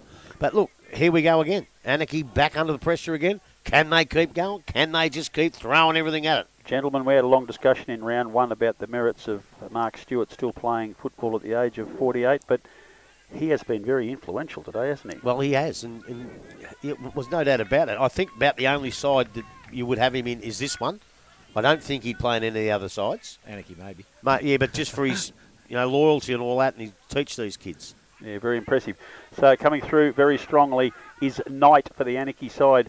Kicks it forward, but Van Ziel comes out. He's first there for Corio. That's a proper push in the back or round the neck or something, and the veteran left foot defender will take a relieving free kick for the Corio side. Umpire. Yeah, the other umpire's going to give a 50, is he? Oh, no. Yeah, he is. He has. He is.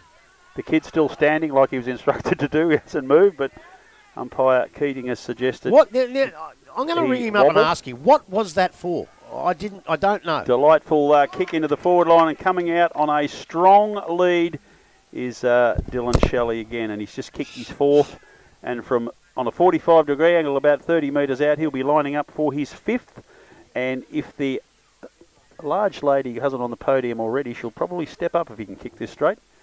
So Shelley, who's become a very, very influential forward, along with the work also of Grace, steps up to the plate.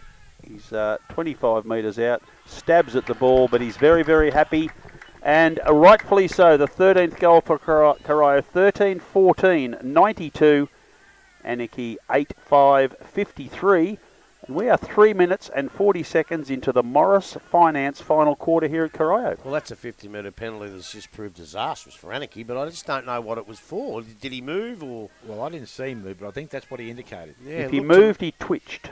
Well, we're talking GDFL footy. I will ring Keats and ask him, but if that's what it was for, I don't reckon that's in the spirit of the game. If you moved, it's bloody rubbish.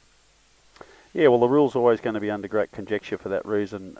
Stewart and Kennedy again. Stewart taps it into the path of the running Bennett. He's held up. Coming through for Corio is Cameron. He can't break through the tackle. It's ripped out of his arms.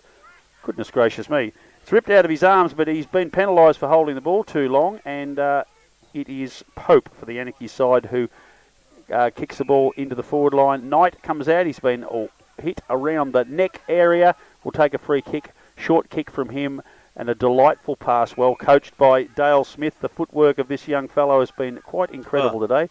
Miraculous kicks the ball deep into the forward line. Morris comes over the back of the pack. Can't move too strongly, but he's punched the ball forward. Small forwards are trying to get hold of the ball, but Corio's defence is desperate, and I reckon that fellow would want to be careful the way he's dragged that ball in and been tackled. But the umpire says we will ball it up. It's deep in the forward pocket for Anakie, right near the boundary line, about 30 metres around from the point post. Ball's thrown up. Stewart very neatly palms it down to teammate there. Kicked quickly, but back into the Anakie forward line. Coming through for Corio is Saddington. That's a name I haven't called much today. Gets it across towards Van Zyl. He kicks down the line over the back of the pack. For Anakie is Ebel. He can't take a possession of the ball. Corio defenders jump all over it. It's Gillett who grabs hold of the ball, snaps it quickly back into the forward line. But coming out and taking a relieving chest mark is Cornwall, who's had a pretty good game for the Devils. Very famous name out this parts. And the Weymouth it is who takes the short kick and mark. Kicks down the line, but coming forward is Bunworth, and that is a 50-metre penalty, I would reckon.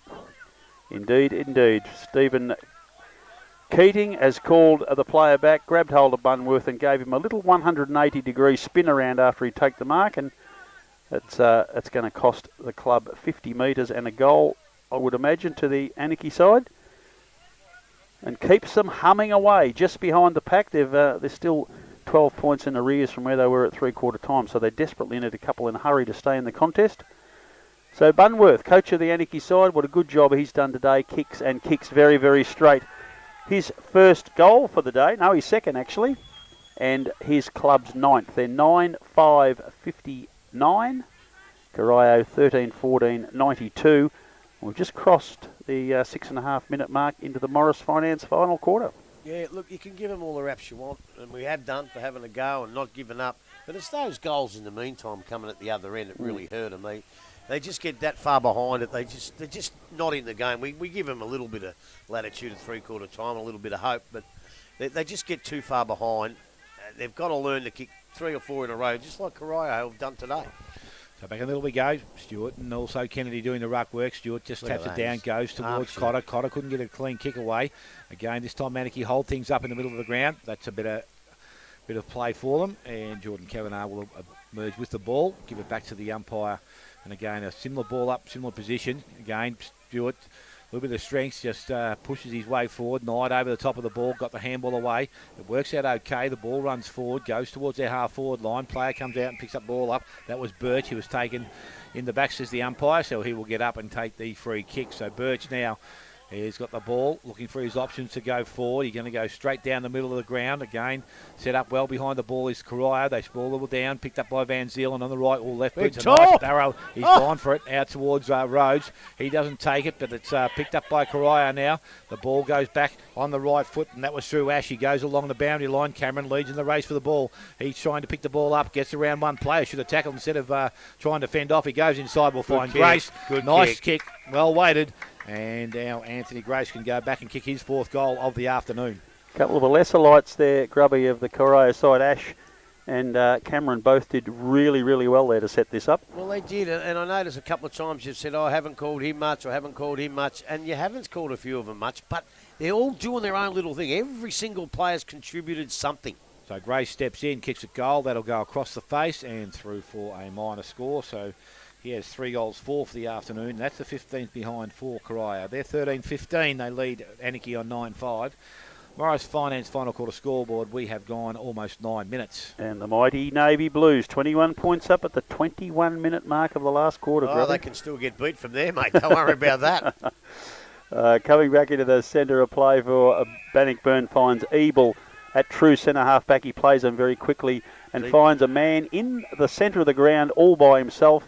And that is Snedden. Snedden runs forward, kicks it to pole, goes straight through his hands, but coming out is probably Anakie's best player in Mirakillis. Kicks it across, can't hold the mark. There is the big ruckman Morris, who's become a permanent forward in the second half due to an injury. But he can't hold the mark, and it's quickly kicked down. That's young Edwards for Corio now, who kicks the ball down the line. Coming over the back of the pack is Cotter, punches the ball clear. But Daffy for Anakie wins possession, hand pass it across to a teammate in Pope. He kicks further down the line, looking for Morris. He can't trap the ball, and it's dribbled out over the boundary line. Forward pocket for the Anakie side in attack. They trail 59-93. We are 10 minutes into the Morris Finance last quarter. So ball on the half-forward line. Stewart down doing the ruck work. Also Morris gets front position, but out the back, the free kick's been given. Keats said it's over the shoulder. Free kick's going to go to Darren Morris. So he's inside 50, but again, not too sure of his kicking capabilities. Grub, you'll know more about him. Well, a few years ago up at Clunes, he'd have kicked this with his eyes closed. But Okay. with a crook ankle and one on, who knows? I don't think he will, actually. So he's going to kick from just outside 50, although he takes advantage. He kicks towards the top of the square, and the only player there is Saddington, and he will go back, take the mark, and relieve some pressure for the Corio side. Got the handball away, goes to Van Zyl. Van Zyl kicks into the man coming at him, goes back to Saddington, tried to get it back to Van Zyl. Saddington picks it up again, has a third go. Again, they keep possession of the ball. Cornwall comes out, goes into the hands there of Bennett. Bennett now plays on and brings the ball towards centre wing. O'Toole leads in the race for the ball. Didn't get a favourable bounce. He took it cleanly, got the handball away, went back and won possession of the ball once again. And this time the ball is over the boundary line, and we'll have a throw-in to take place. Just as a sidelight, he made the under 15. Darren Morris made the under 15 state squad for soccer. Oh, did he? Yeah. Goodness gracious, there's an all-rounder for you. And a very good cricketer. Oh, pretty good cricketer. Yep. So the ball thrown back in, again out the back of the contest, over the top into the hands of Cotter. Cornwall's there with him, got the handball away as far as went to Stewart, picked up by Kavanagh. He tried to work his way through the contest. Cotter went back and collected it. He picked it up, put it down again. This time over the top is Cornwall. They've let things go a little bit, and the umpire now will come in and take possession of the ball once again. But and that we'll was have another throw in. That was good umpiring. He let it go exactly the amount of time that you should. There was no free kicks there. He didn't pull any out. Good umpiring. So the ball thrown up once again. This time Stewart just ambles the ball out, goes into the direction there of Weymouth. He's over the top of it. And again, umpire back very quickly. Says, I will do it again. Geelong Cats 31 points up at three-quarter time against the Gold Coast. Carlton steaming home for a big victory against Hawthorn. So the ball taken out of the ruck contest by Stewart. Handballs over the top, goes to Bennett. Bennett tries to kick the ball towards the boundary line. It will roll, and we'll have a throw-in to take place pretty close to where we sit. Ball must be struck off the palm of a hand with a clenched fist. I don't think I saw that then, Richard. I never saw the clenched fist bit. But you got an ample body, old Stewie. I think he might have got it in the way of the umpire. I think he may have.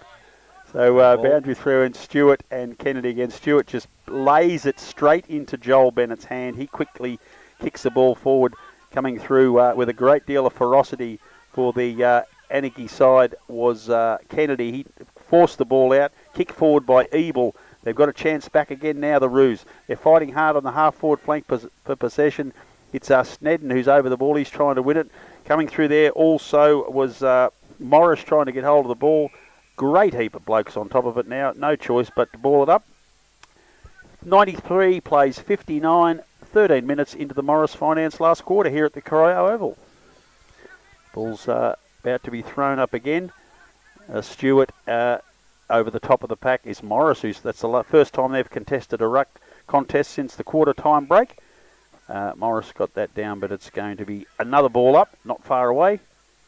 He's free kick's been given. It's going to Darren Morris, I think. Oh, it is too. I was looking for Morris, couldn't find him, but he's on the ground, Back and there he's with going the to win a free kick. And Mark Stewart shaking his head, not very happy with that decision. I couldn't see it, but so the injured ruckman, who doesn't look too injured at the moment, kicks very long and very straight. There's a free kick. Heap of bodies come over the back of the pack. A couple of them look like they infringed, but the umpire said everything's okay, and it's gone through for one behind. How can you pick out the Tiggy Touchwoods and leave them go? Yeah. You can't do that. So Van Zyl for Corio thrilled the crowd with a big barrel before. Was kicked down the line with a more traditional drop punt this time. Coming through strongly is Kennedy, knocked out of his hands and over the boundary line for a throw-in. Tell you where that rule's gone. Back here, right? The umpire didn't call play on until the man who run past the man on the mark. Gives the man on the mark no chance. He called play on when he was alongside him and 8 metres away. That's what they do, and it's current footy. It's too hard on the umpires to call it quick enough. I'm telling you, it's a bad rule for us. So the ball comes out of the contest, ends up in the hands of Cotter, kicks around the boundary line towards centre wing, coming the other way as Daffy, put his head down over the ball, didn't win possession of it, though. It's in the hands of Grace now. Grace just puts the ball out in front of Edwards now. It's a race in two. Edwards and also Pope. Pope did okay because he went to ground, but he's able to get back, has a bit of support there, got the handball away. Edwards is working just as hard, though. He's got 2-on-1. He's been able to win possession of the ball back again. Now he's tackled. Now he is balled, and the umpire said he has been pinged for holding the ball. Well, he actually did have a bit of prior. He had the chance to handball it out before he got tackled. So the free kick's going to go to Bunworth. So Bunworth now with the ball. He goes backwards. Oh, a dangerous kick. It went over the top of his teammate. And that was Roberts. Roberts now goes back and collects it. He's got a little bit of trouble because he's got some players venturing down on top of him. Picked up, kicked towards the goals. It's going to be clean. Pick up there. And I think that might have been Snedden. Got the handball away. He went to his teammate. He just handballed into thin air. Picked up there. Bunworth on hands and knees. Got it back. And the umpire said it was a throw. And it's going to be a free kick going to Edwards. The Navy Blues. They win today, the Blues. Oh, there's a present waiting for you back at the station, Grubby. They'll make the No, this is all. So Alex Edwards Back now. to you, mate. Yeah, we've had enough of that. Let's move on. Thanks. Thanks, Steelo. We don't win many. I know. Sorry about that, Dale. No, you're right, mate. Go on, We don't want to give him too much in the box here. So it's By back. 23 points. That's all right. And we're Saddle. just having Edwards line up now. And he's going to kick from that pocket. Chips at goal. Maybe a minor score. Yes, just. And he has 3 behinds for the afternoon and the 16th behind from the board now. 13-16 Corio, 9-6 to the Anakie side. 16 minutes gone, so if they're going to do anything, they need to go and go quickly and straight down the middle of the ground, and that's what he decides to do. Leach goes long and direct. Good ball from behind, picked up in the middle of the ground. The handball comes out. Again, picked up in the hand there by Toby Bennett. Bennett goes back into the forward line. Nearly landed on the player's head there before. Picked up by Shelley. Goes along the boundary with a bit of smart play. Hit the post and through for a minor score. So Shelley with 5-4 now and 13-17 for the game. They lead the Anakie side on 9-6. And as we said, 17 minutes gone, final quarter. So again, it's going to be Leach. It's going to do some kicking in. This time a little bit more direct, but he's going to kick it straight to Mark Stewart. Mark is not taken out there at ground level. The ball is picked up, and again, they try to get out of trouble, but not too far. Umpire said there's he's called play on. Cameron had it, was going to stop, but it goes towards Edwards. He gives the handball out, and again, this time there's a holding decision. And I'm not too sure what else Rhodes had to do there. He had to grab hold of him or let him run past him, so he did the ladder and let him go back and shoot for goal. So Edwards now, from a closer position before, didn't quite need to do what he needed to do, and he's going to have a chance now to go back now and kick for goal. From about 40 out, loads up. That's a bit better kick off the boot. And again, I think it is just off line and through for another minor score. So Edwards now with 4 behinds. That's 13-18 to the Corio side. They're 9-6 to Anakie and 18 minutes gone. Final quarter, Morris Finance, final quarter scoreboard. It's looking a little bit like it now. We're 18 minutes in, so 12 minutes possible play. They've got 6 to catch up, and that's probably not going to be possible. So there'll be some joy and happiness in the Corio rooms tonight. They kick out into the back pocket for Anakie finds their coach Bunworth. He kicks down the line, but it's over the head of Kavanagh and dribbles over the boundary line right in front of the Anakie coach's box. And despite the scoreboard, I reckon Daniel Bunworth would have to be pretty happy with his side's endeavour today. We've talked about it often, but we're still seeing it. They're still pumping away really hard, and it's been the highlight of the contest for me. So the ball's thrown in now. Stewart and Kennedy. Kennedy this time gets most of the hand onto it. Gets down to Bunworth. Bunworth kicks forward pretty quickly. Gillett's underneath it and takes a really, really good chest mark. Palmer did a good job to clear some space for him. Gillett kicks out into a lead, and that mark is there. Oh, I don't think he heard the whistle. He was going to play on, but the umpires paid it. Yeah, And 50. It's a freak. It's a mark and 50-metre penalty to Eddie Bryson, and he'll kick for goal from the line and certainly notch up the 10th goal this afternoon for the Roos. There it goes through the middle. 10-6, 66. Corio 13-18, 96, and 19 and a half minutes actually into the Morris Finance last quarter. Might be a little bit too late, Grub, but still it's a reward for their effort. It is, but I tell you what, I don't know where you're coming from, for Christ's sake. Corio are going to win their first game in, 1,000 and something days, and your highlight is Anakie's competitiveness. You No, are the kidding game. me. The game itself. You are kidding me. No, I'm not. I'm serious. I've loved the contest. I really have. Because Anakie's pride wasn't going to let them be that side, and they've worked hard all day to stop But it's it. not the highlight. I've loved it. So the ball back in the middle of the ground again. They try to work it out. That's Goodwin with his head over the contest. Now he sits over it. Now he's going to be in trouble because he's just lying there. Umpire says that is a free kick. Oh. And the recipient is going to go to Cornwall. Cornwall gets up and goes quickly, comes out wide to Box. Box has a chance to play on. He's got a player over the top. Bunworth approaches him. He gets around that player now and delivers the ball into the forward line. Going back as Grace. And I think he heard Shelley coming, so he left it for him. It's picked up there by Rhodes. He's tackled. Ball comes out in the tackle. Again, some more pressure being applied. Picked up by Grace. Tries to get away. Goes to Shelley by hand. Screws it around the body. And he has goal number 6 for... I was going to say Darren Shelley there, but it's Dylan Shelley. He didn't kick No, six I in his said career. I said Dylan. And he's got, that's the 14th now, 14-18, the Corio side. They lead Anakie on 10-6. 21 minutes gone. Final quarter, Morris Finance, final quarter scoreboard. Well, I tell you what, Darren Shelley didn't kick 6 in his career, but I reckon he would have knocked 6 blokes out, old Henry. Had a crack at me one day too, I reckon. Man. Now, hang on. East 54, Bannock 63, Winch 156, Inverleigh 156, Winch 74, Belmont 55, Werribee 117, Balpassil 82, North 47, Thompson 79, West 90. 11 points there at Thompson. Ooh, really interesting results They there. seem to be doing the same thing as they did against Werribee last week. Keep getting close, then be on again. Yeah, Joel Bennett bursts through for the Corio side, kicks the ball down. Grace can't hold the mark due to some really, really strong pressure. Comes to Bunworth. He kicks the ball and is dragged to the ground afterwards. Umpire deemed that all right. Toby Bennett comes through and punches the ball over the boundary line right in front of our commentary box. We're on the outer wing here at Corio. All the action's on the far side of the ground, but we're not putting our hands up to our eyes to shade the sun. That was a good decision by the umpire because it was the momentum in the tackle that carried him over. Good umpiring.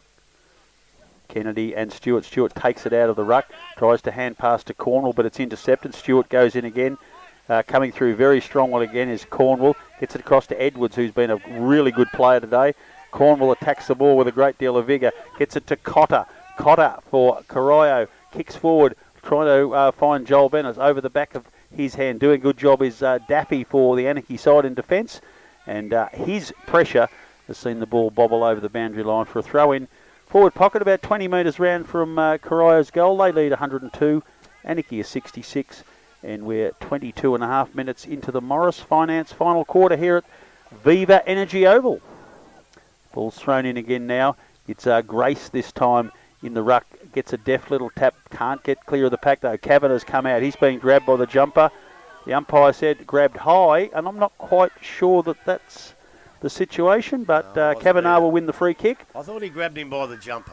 Grabbed him by the jumper for sure. Kavanagh finds Miraculous in the middle of the ground, and he's probably getting towards 30 plus possessions. The young fella played a really good game, kicks down the line, not a well directed kick, and coming out and taking an easy mark is DeVries for the Corio side. Drops into the centre of the ground and finds Cotter, who's also been a good performer for the Devils.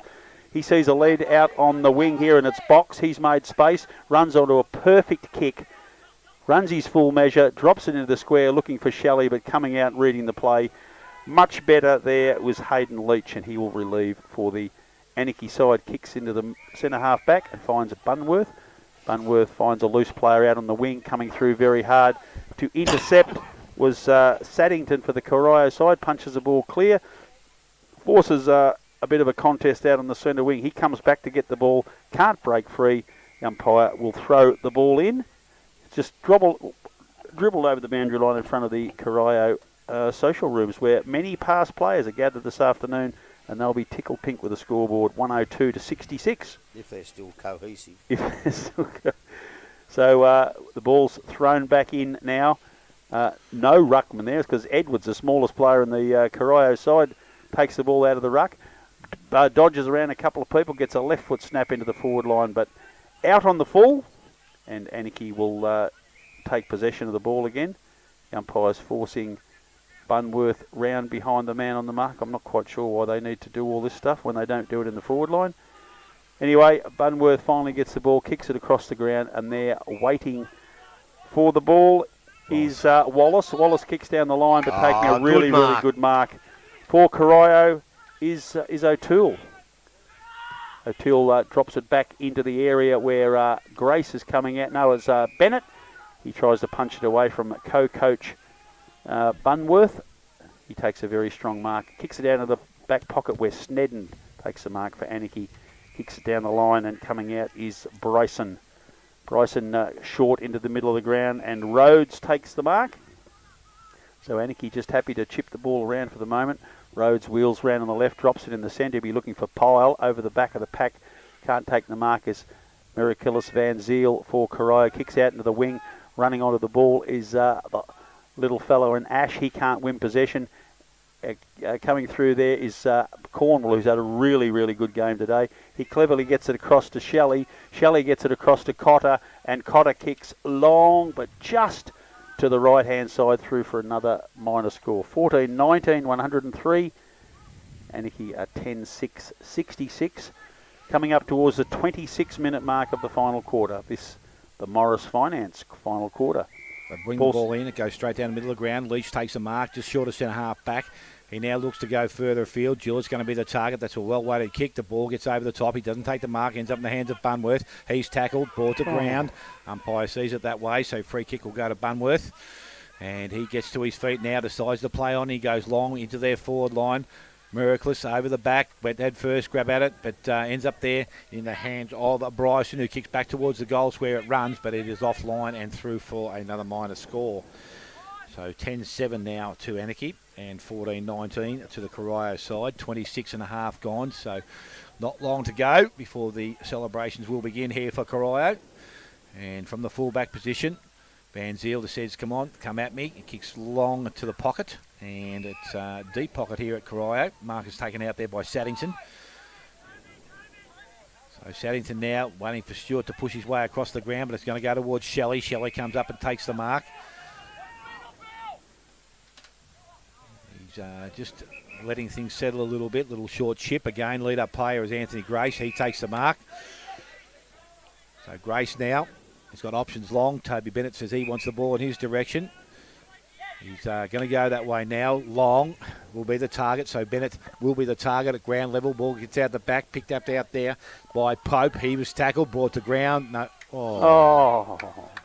Don't know whether there's no prior opportunity there either, Grub, but it's going to be young Edwards that's going to be the recipient. Now Edwards now with the ball. I reckon this might be testing at this late stage of the game. He's going to kick it every bit of 60, or 50 I should say. You've got Dylan Shelley running beside him, but he says, no, I'm going to kick long. He's going to go to the goal square. Joel Bennett's down there. Ball comes to the front of the contest. Leach runs onto it. I think he moves all right, this bloke. He might be a handy player in future. Goes sideways and ends up in the hands of Snedden. Snedden comes up the ground. Had to be a good kick and was, because Evil made it good. Good mark. Plays on, goes wide. And again, they continue run through Bryson. Bryson's along towards centre wing. Again, little nudge underneath the ball. Was okay there. Going back to get it was Pyle. Pyle now on the right boot. Delivers the ball into the half-forward line. Coming out is going to be De Vries. He didn't take the mark. Flaccavento was also there. The ball eludes all or both players. Now at ground level, umpire will come in as it's got a number around the contest. And there's going to be a ball up now to take place on that far side of the ground.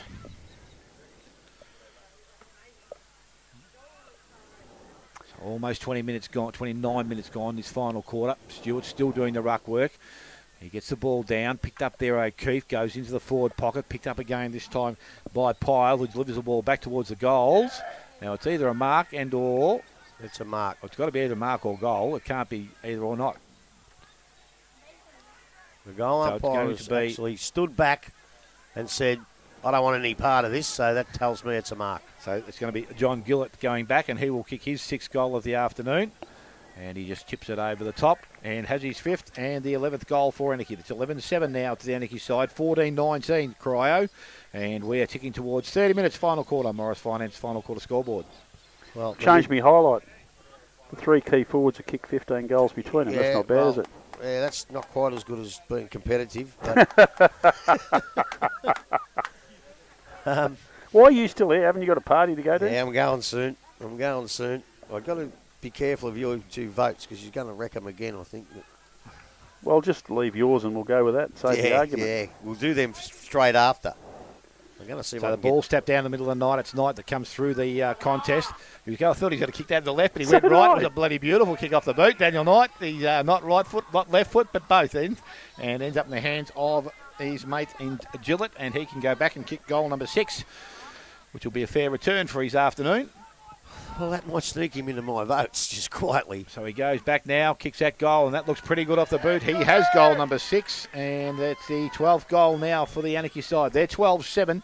They trail Corio on 14-19. 30 minutes gone, final quarter. Morris Finance, final quarter scoreboard. Well, look, they're getting enough goals and enough footy to keep them, not in the game, but to keep, when you look at the end of the day and say, that's reasonably competitive. But the trouble is, it's 33 shots to about 19. The shot discrepancy is huge.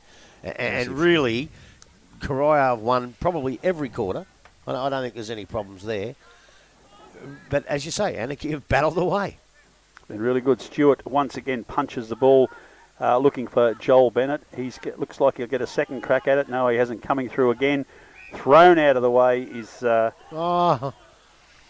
young Kyle O'Toole, and he will get a free kick. Dragged off the ball when he didn't have it. Kyle O'Toole. Yes, in and out. He's played all right. Done pretty well. Very slight frame, little fella. He hand passes quickly to Cotter. Cotter drives long into the forward line. He'll be looking for Grace. Grace comes out, can't hold the ball. Over the back of the pack is Leach, who's done a pretty good job. He can't win possession either. The other key forward, Shelley, grabs it, picks it up, left foot snap into the goal square, but standing back. The umpire deemed he had front on contact, and that will be Wallace for the Anakie side, who will relieve.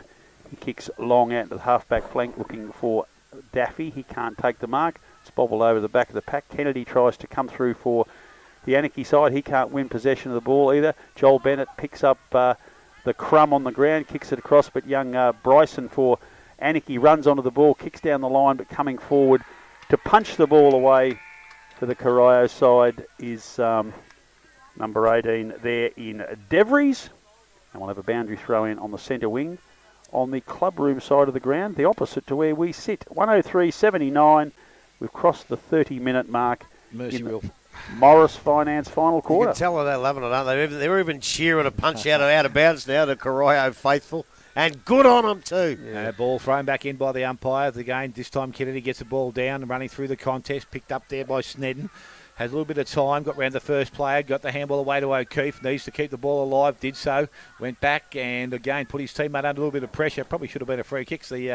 Not too sure that was the right way to go about things, and the umpire will come in and there will be a ball up to take place. In their forward 50, Anakie's attacking end. Kennedy works his way down there. Also, Stewart, just ball comes out of that contest and it's going to go and be picked up. They try to win the ball back inside over the... I think it's Kennedy on over the top of the ball, and the umpire again will come in and take possession.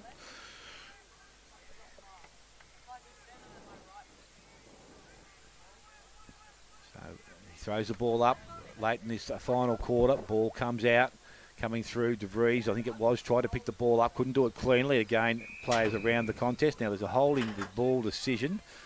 I'm not too sure who's over the top of it, but it's going to be a free kick going to the Anakie side. And it will go to Birch. Birch it is, yes. So Birch, as I said, he's going to kick from inside the 50. And again, not knowing the ability here, thinks he's confident. He's going to go back. He's got the left footer. He's going to change and go long. Comes off the boot okay. It will go to and hit the post. I thought it hit the post. That's it. Something's hit it anyway. Well, something definitely moved it. So it's going to be play on now from the back pocket. Corio, they bring the roll around the boundary line. Again, gets towards the centre wing position. And I think it's going to run over the boundary line and will be thrown back in. That post is still wobbling, so whatever hit it hard. It may have been a player in his fist, but I thought it was the ball. Definitely looked like the ball. Anyway, we're 100. Scores weren't level. We're 100 metres away. So we've got a throw in with Stewart and Kennedy. Stewart again just very neatly over the back, but running on to the ball for Anakie is Abel. He kicks into the teeth of a goal, and Shelley, who's kicked 6 at the other end, down the other back line doing some defending. Cotter runs onto the ball, tries to break away, probably had a bit of prior opportunity, and he's it's going to be a ball up. Yeah, he may have tried to defend there, which sometimes they use that as a Yeah. prior, but we're all getting tired now. Well, everyone's definitely tired. And no one would be more tired than the 48-year-old Mark Stewart, and he will be going up for hit-out number and drags it out of the ruck, Just hit it and kick it. Kicks it very quickly down the middle of the ground. Coming through is Daffy, does a very good job. Hand passes away. The Corio attackers do put a lot of pressure on, but it's Leach who gets a neat little kick out onto the wing. Coming onto the ball there is Snedden, and he passes forward and finds Ebel, who's been definitely one of the better group of Anakie players. Ebel overcooks the kick a little bit, and Box takes the mark. In defence for the Corio side, who are 24 points in front. 35-minute mark. Late stage of the last quarter. And it's Toby Here Bennett. it is! And there's a very happy Toby Bennett who heads for one of his teammates, as all do. There's a great deal of joy in the Corio camp these days. Very, very happy, and Darren Bennett is coming over to say g'day. In fact, he's going to put some headphones on and say g'day. Darren, congratulations, well done. Cheers, thanks very much. How bloody good was that? eh? 3 or 4 years, 1,000 days he's talking. How good's that, mate? Yeah, no, it's fantastic. Super excited and really happy for the boys. Darren, you're very nervous starting. Did you sort of work on talking about that, but they seem to struggle the first 10 minutes to get I thought we balance? did early in both the first and the second quarter. I think, I don't know, it's probably some truth to the old saying that probably a little bit scared to win. Yep. And I thought early on our uncontested marks were really down on where we wanted to be. And I thought they probably controlled the game as much as we did early on in both of those quarters. But once those uncontested marks got up and we started to chip the ball around and played on our terms, we got back into the game. Mate, I'll tell you what, there was a few doubters about Big Stewie. How was he? How much ball did he give you midfielders? Yeah, absolutely. He was terrific today. That's all we need him for, is just to give our on-ballers first use. And, yeah, no, he was really good. I know you want to get back to your side, mate. Your wife can relax. She can finally relax. Well done, mate. No worries. Thanks, guys. All the very best, Darren. Well Cheers, done. boys. Thanks, guys. Thanks. Yeah, good on him. Darren Bennett, very happy coach of the Corio Footy Club. He's been here through a fair bit of that tough time during those 1,004. And here's his lovely wife running across the ground to greet him. That is great to see. Give her the things too. We'll talk to her too. If you want. That is a magnificent sight. That is such a good thing. I know she wasn't too happy when Joel decided to leave a very promising VFL career to come back here, but I think she's comfortable with it now. She likes the idea of it. I don't know what you blokes think, but one of the hardest things for me, and probably the highlight of Corio's victory, was that everyone chipped in. As you said, Grub, they all did their bit. It's going to be very hard to find a BOG out of many fantastic performances. Oh, how hard is it? You go through them. I've had to leave a lot of them out. I'll have a look at Anakie first. Do you want to take a little break while you two do that? No, you want to get in because you've got to go. Okay. Miraculous was fantastic. Knight was reasonable. Yeah. Big Gillett, fantastic effort. Daniel Bumworth, very good. Eddie Bryson, okay. And a couple of the others were pretty good too. Joel Bennett and Toby Bennett both played serviceable games. Cotter was in there all day. I liked Edwards. He didn't do a lot, but what he did was good. Yep. Big Goose Grace, fantastic game today. Kyle O'Toole I liked. Dylan Shelley was fantastic. Big Mark Stewart. Timothy Van Zyl. Are you getting your votes yet, you blokes? Because I'm going to give my votes early. Yep, I've got to go. I've done mine. You done yours? Well, let's see yours. I've given one to Bunworth. I think he was an excellent contributor for the opposite side. Again, I'd like to see him go forward and not spend time on the bench. He only comes off for 3 or 4 minutes. I reckon he's better served up forward. Dylan Shelley, I thought he provides a really good option for Corio upstairs, straightens him up. And just the transformation of Anthony Grace from day one to day now, I think it was exceptional the way his game today. I reckon he played a really good game. And that's leaving Mark Stewart out, who gave Corio first use of the ball. So I've left him out, but only because I've seen these other blokes develop in that last little bit. So I could have got Stewie. I could have got Stewie in there, but I'm ready for some from Grubby Cation's ridicule. But I'm going to give one to John Gillett from Anglesea for Anakie for 6 goals in a losing side. 2 votes to Dylan Shelley for 6 votes in a winning side. And after a lot of consideration, I reckon Luke Cornwall was the best player on the ground for Corio. Well, that's because you kept calling him someone else. I didn't give Lukey a vote. I looked at the Anakie boys. There was enough good players to give them 1 vote. And it was out of Miraculous, Bunworth, but the big bloke Gillett I had to give. So I'm exactly the same as you there. Shelley, I gave 2 votes, so I'm exactly the same as you there, because he stood up early, and the bloke that gave him first use of the ball, the 48-year-old man, 3 votes to Mark Stewart for mine. No arguments at all there, Grubby. Thank you very much for your... But I don't know how you're going to add them up now. Well, I'll do that. We've got 3 different 3s. Yes.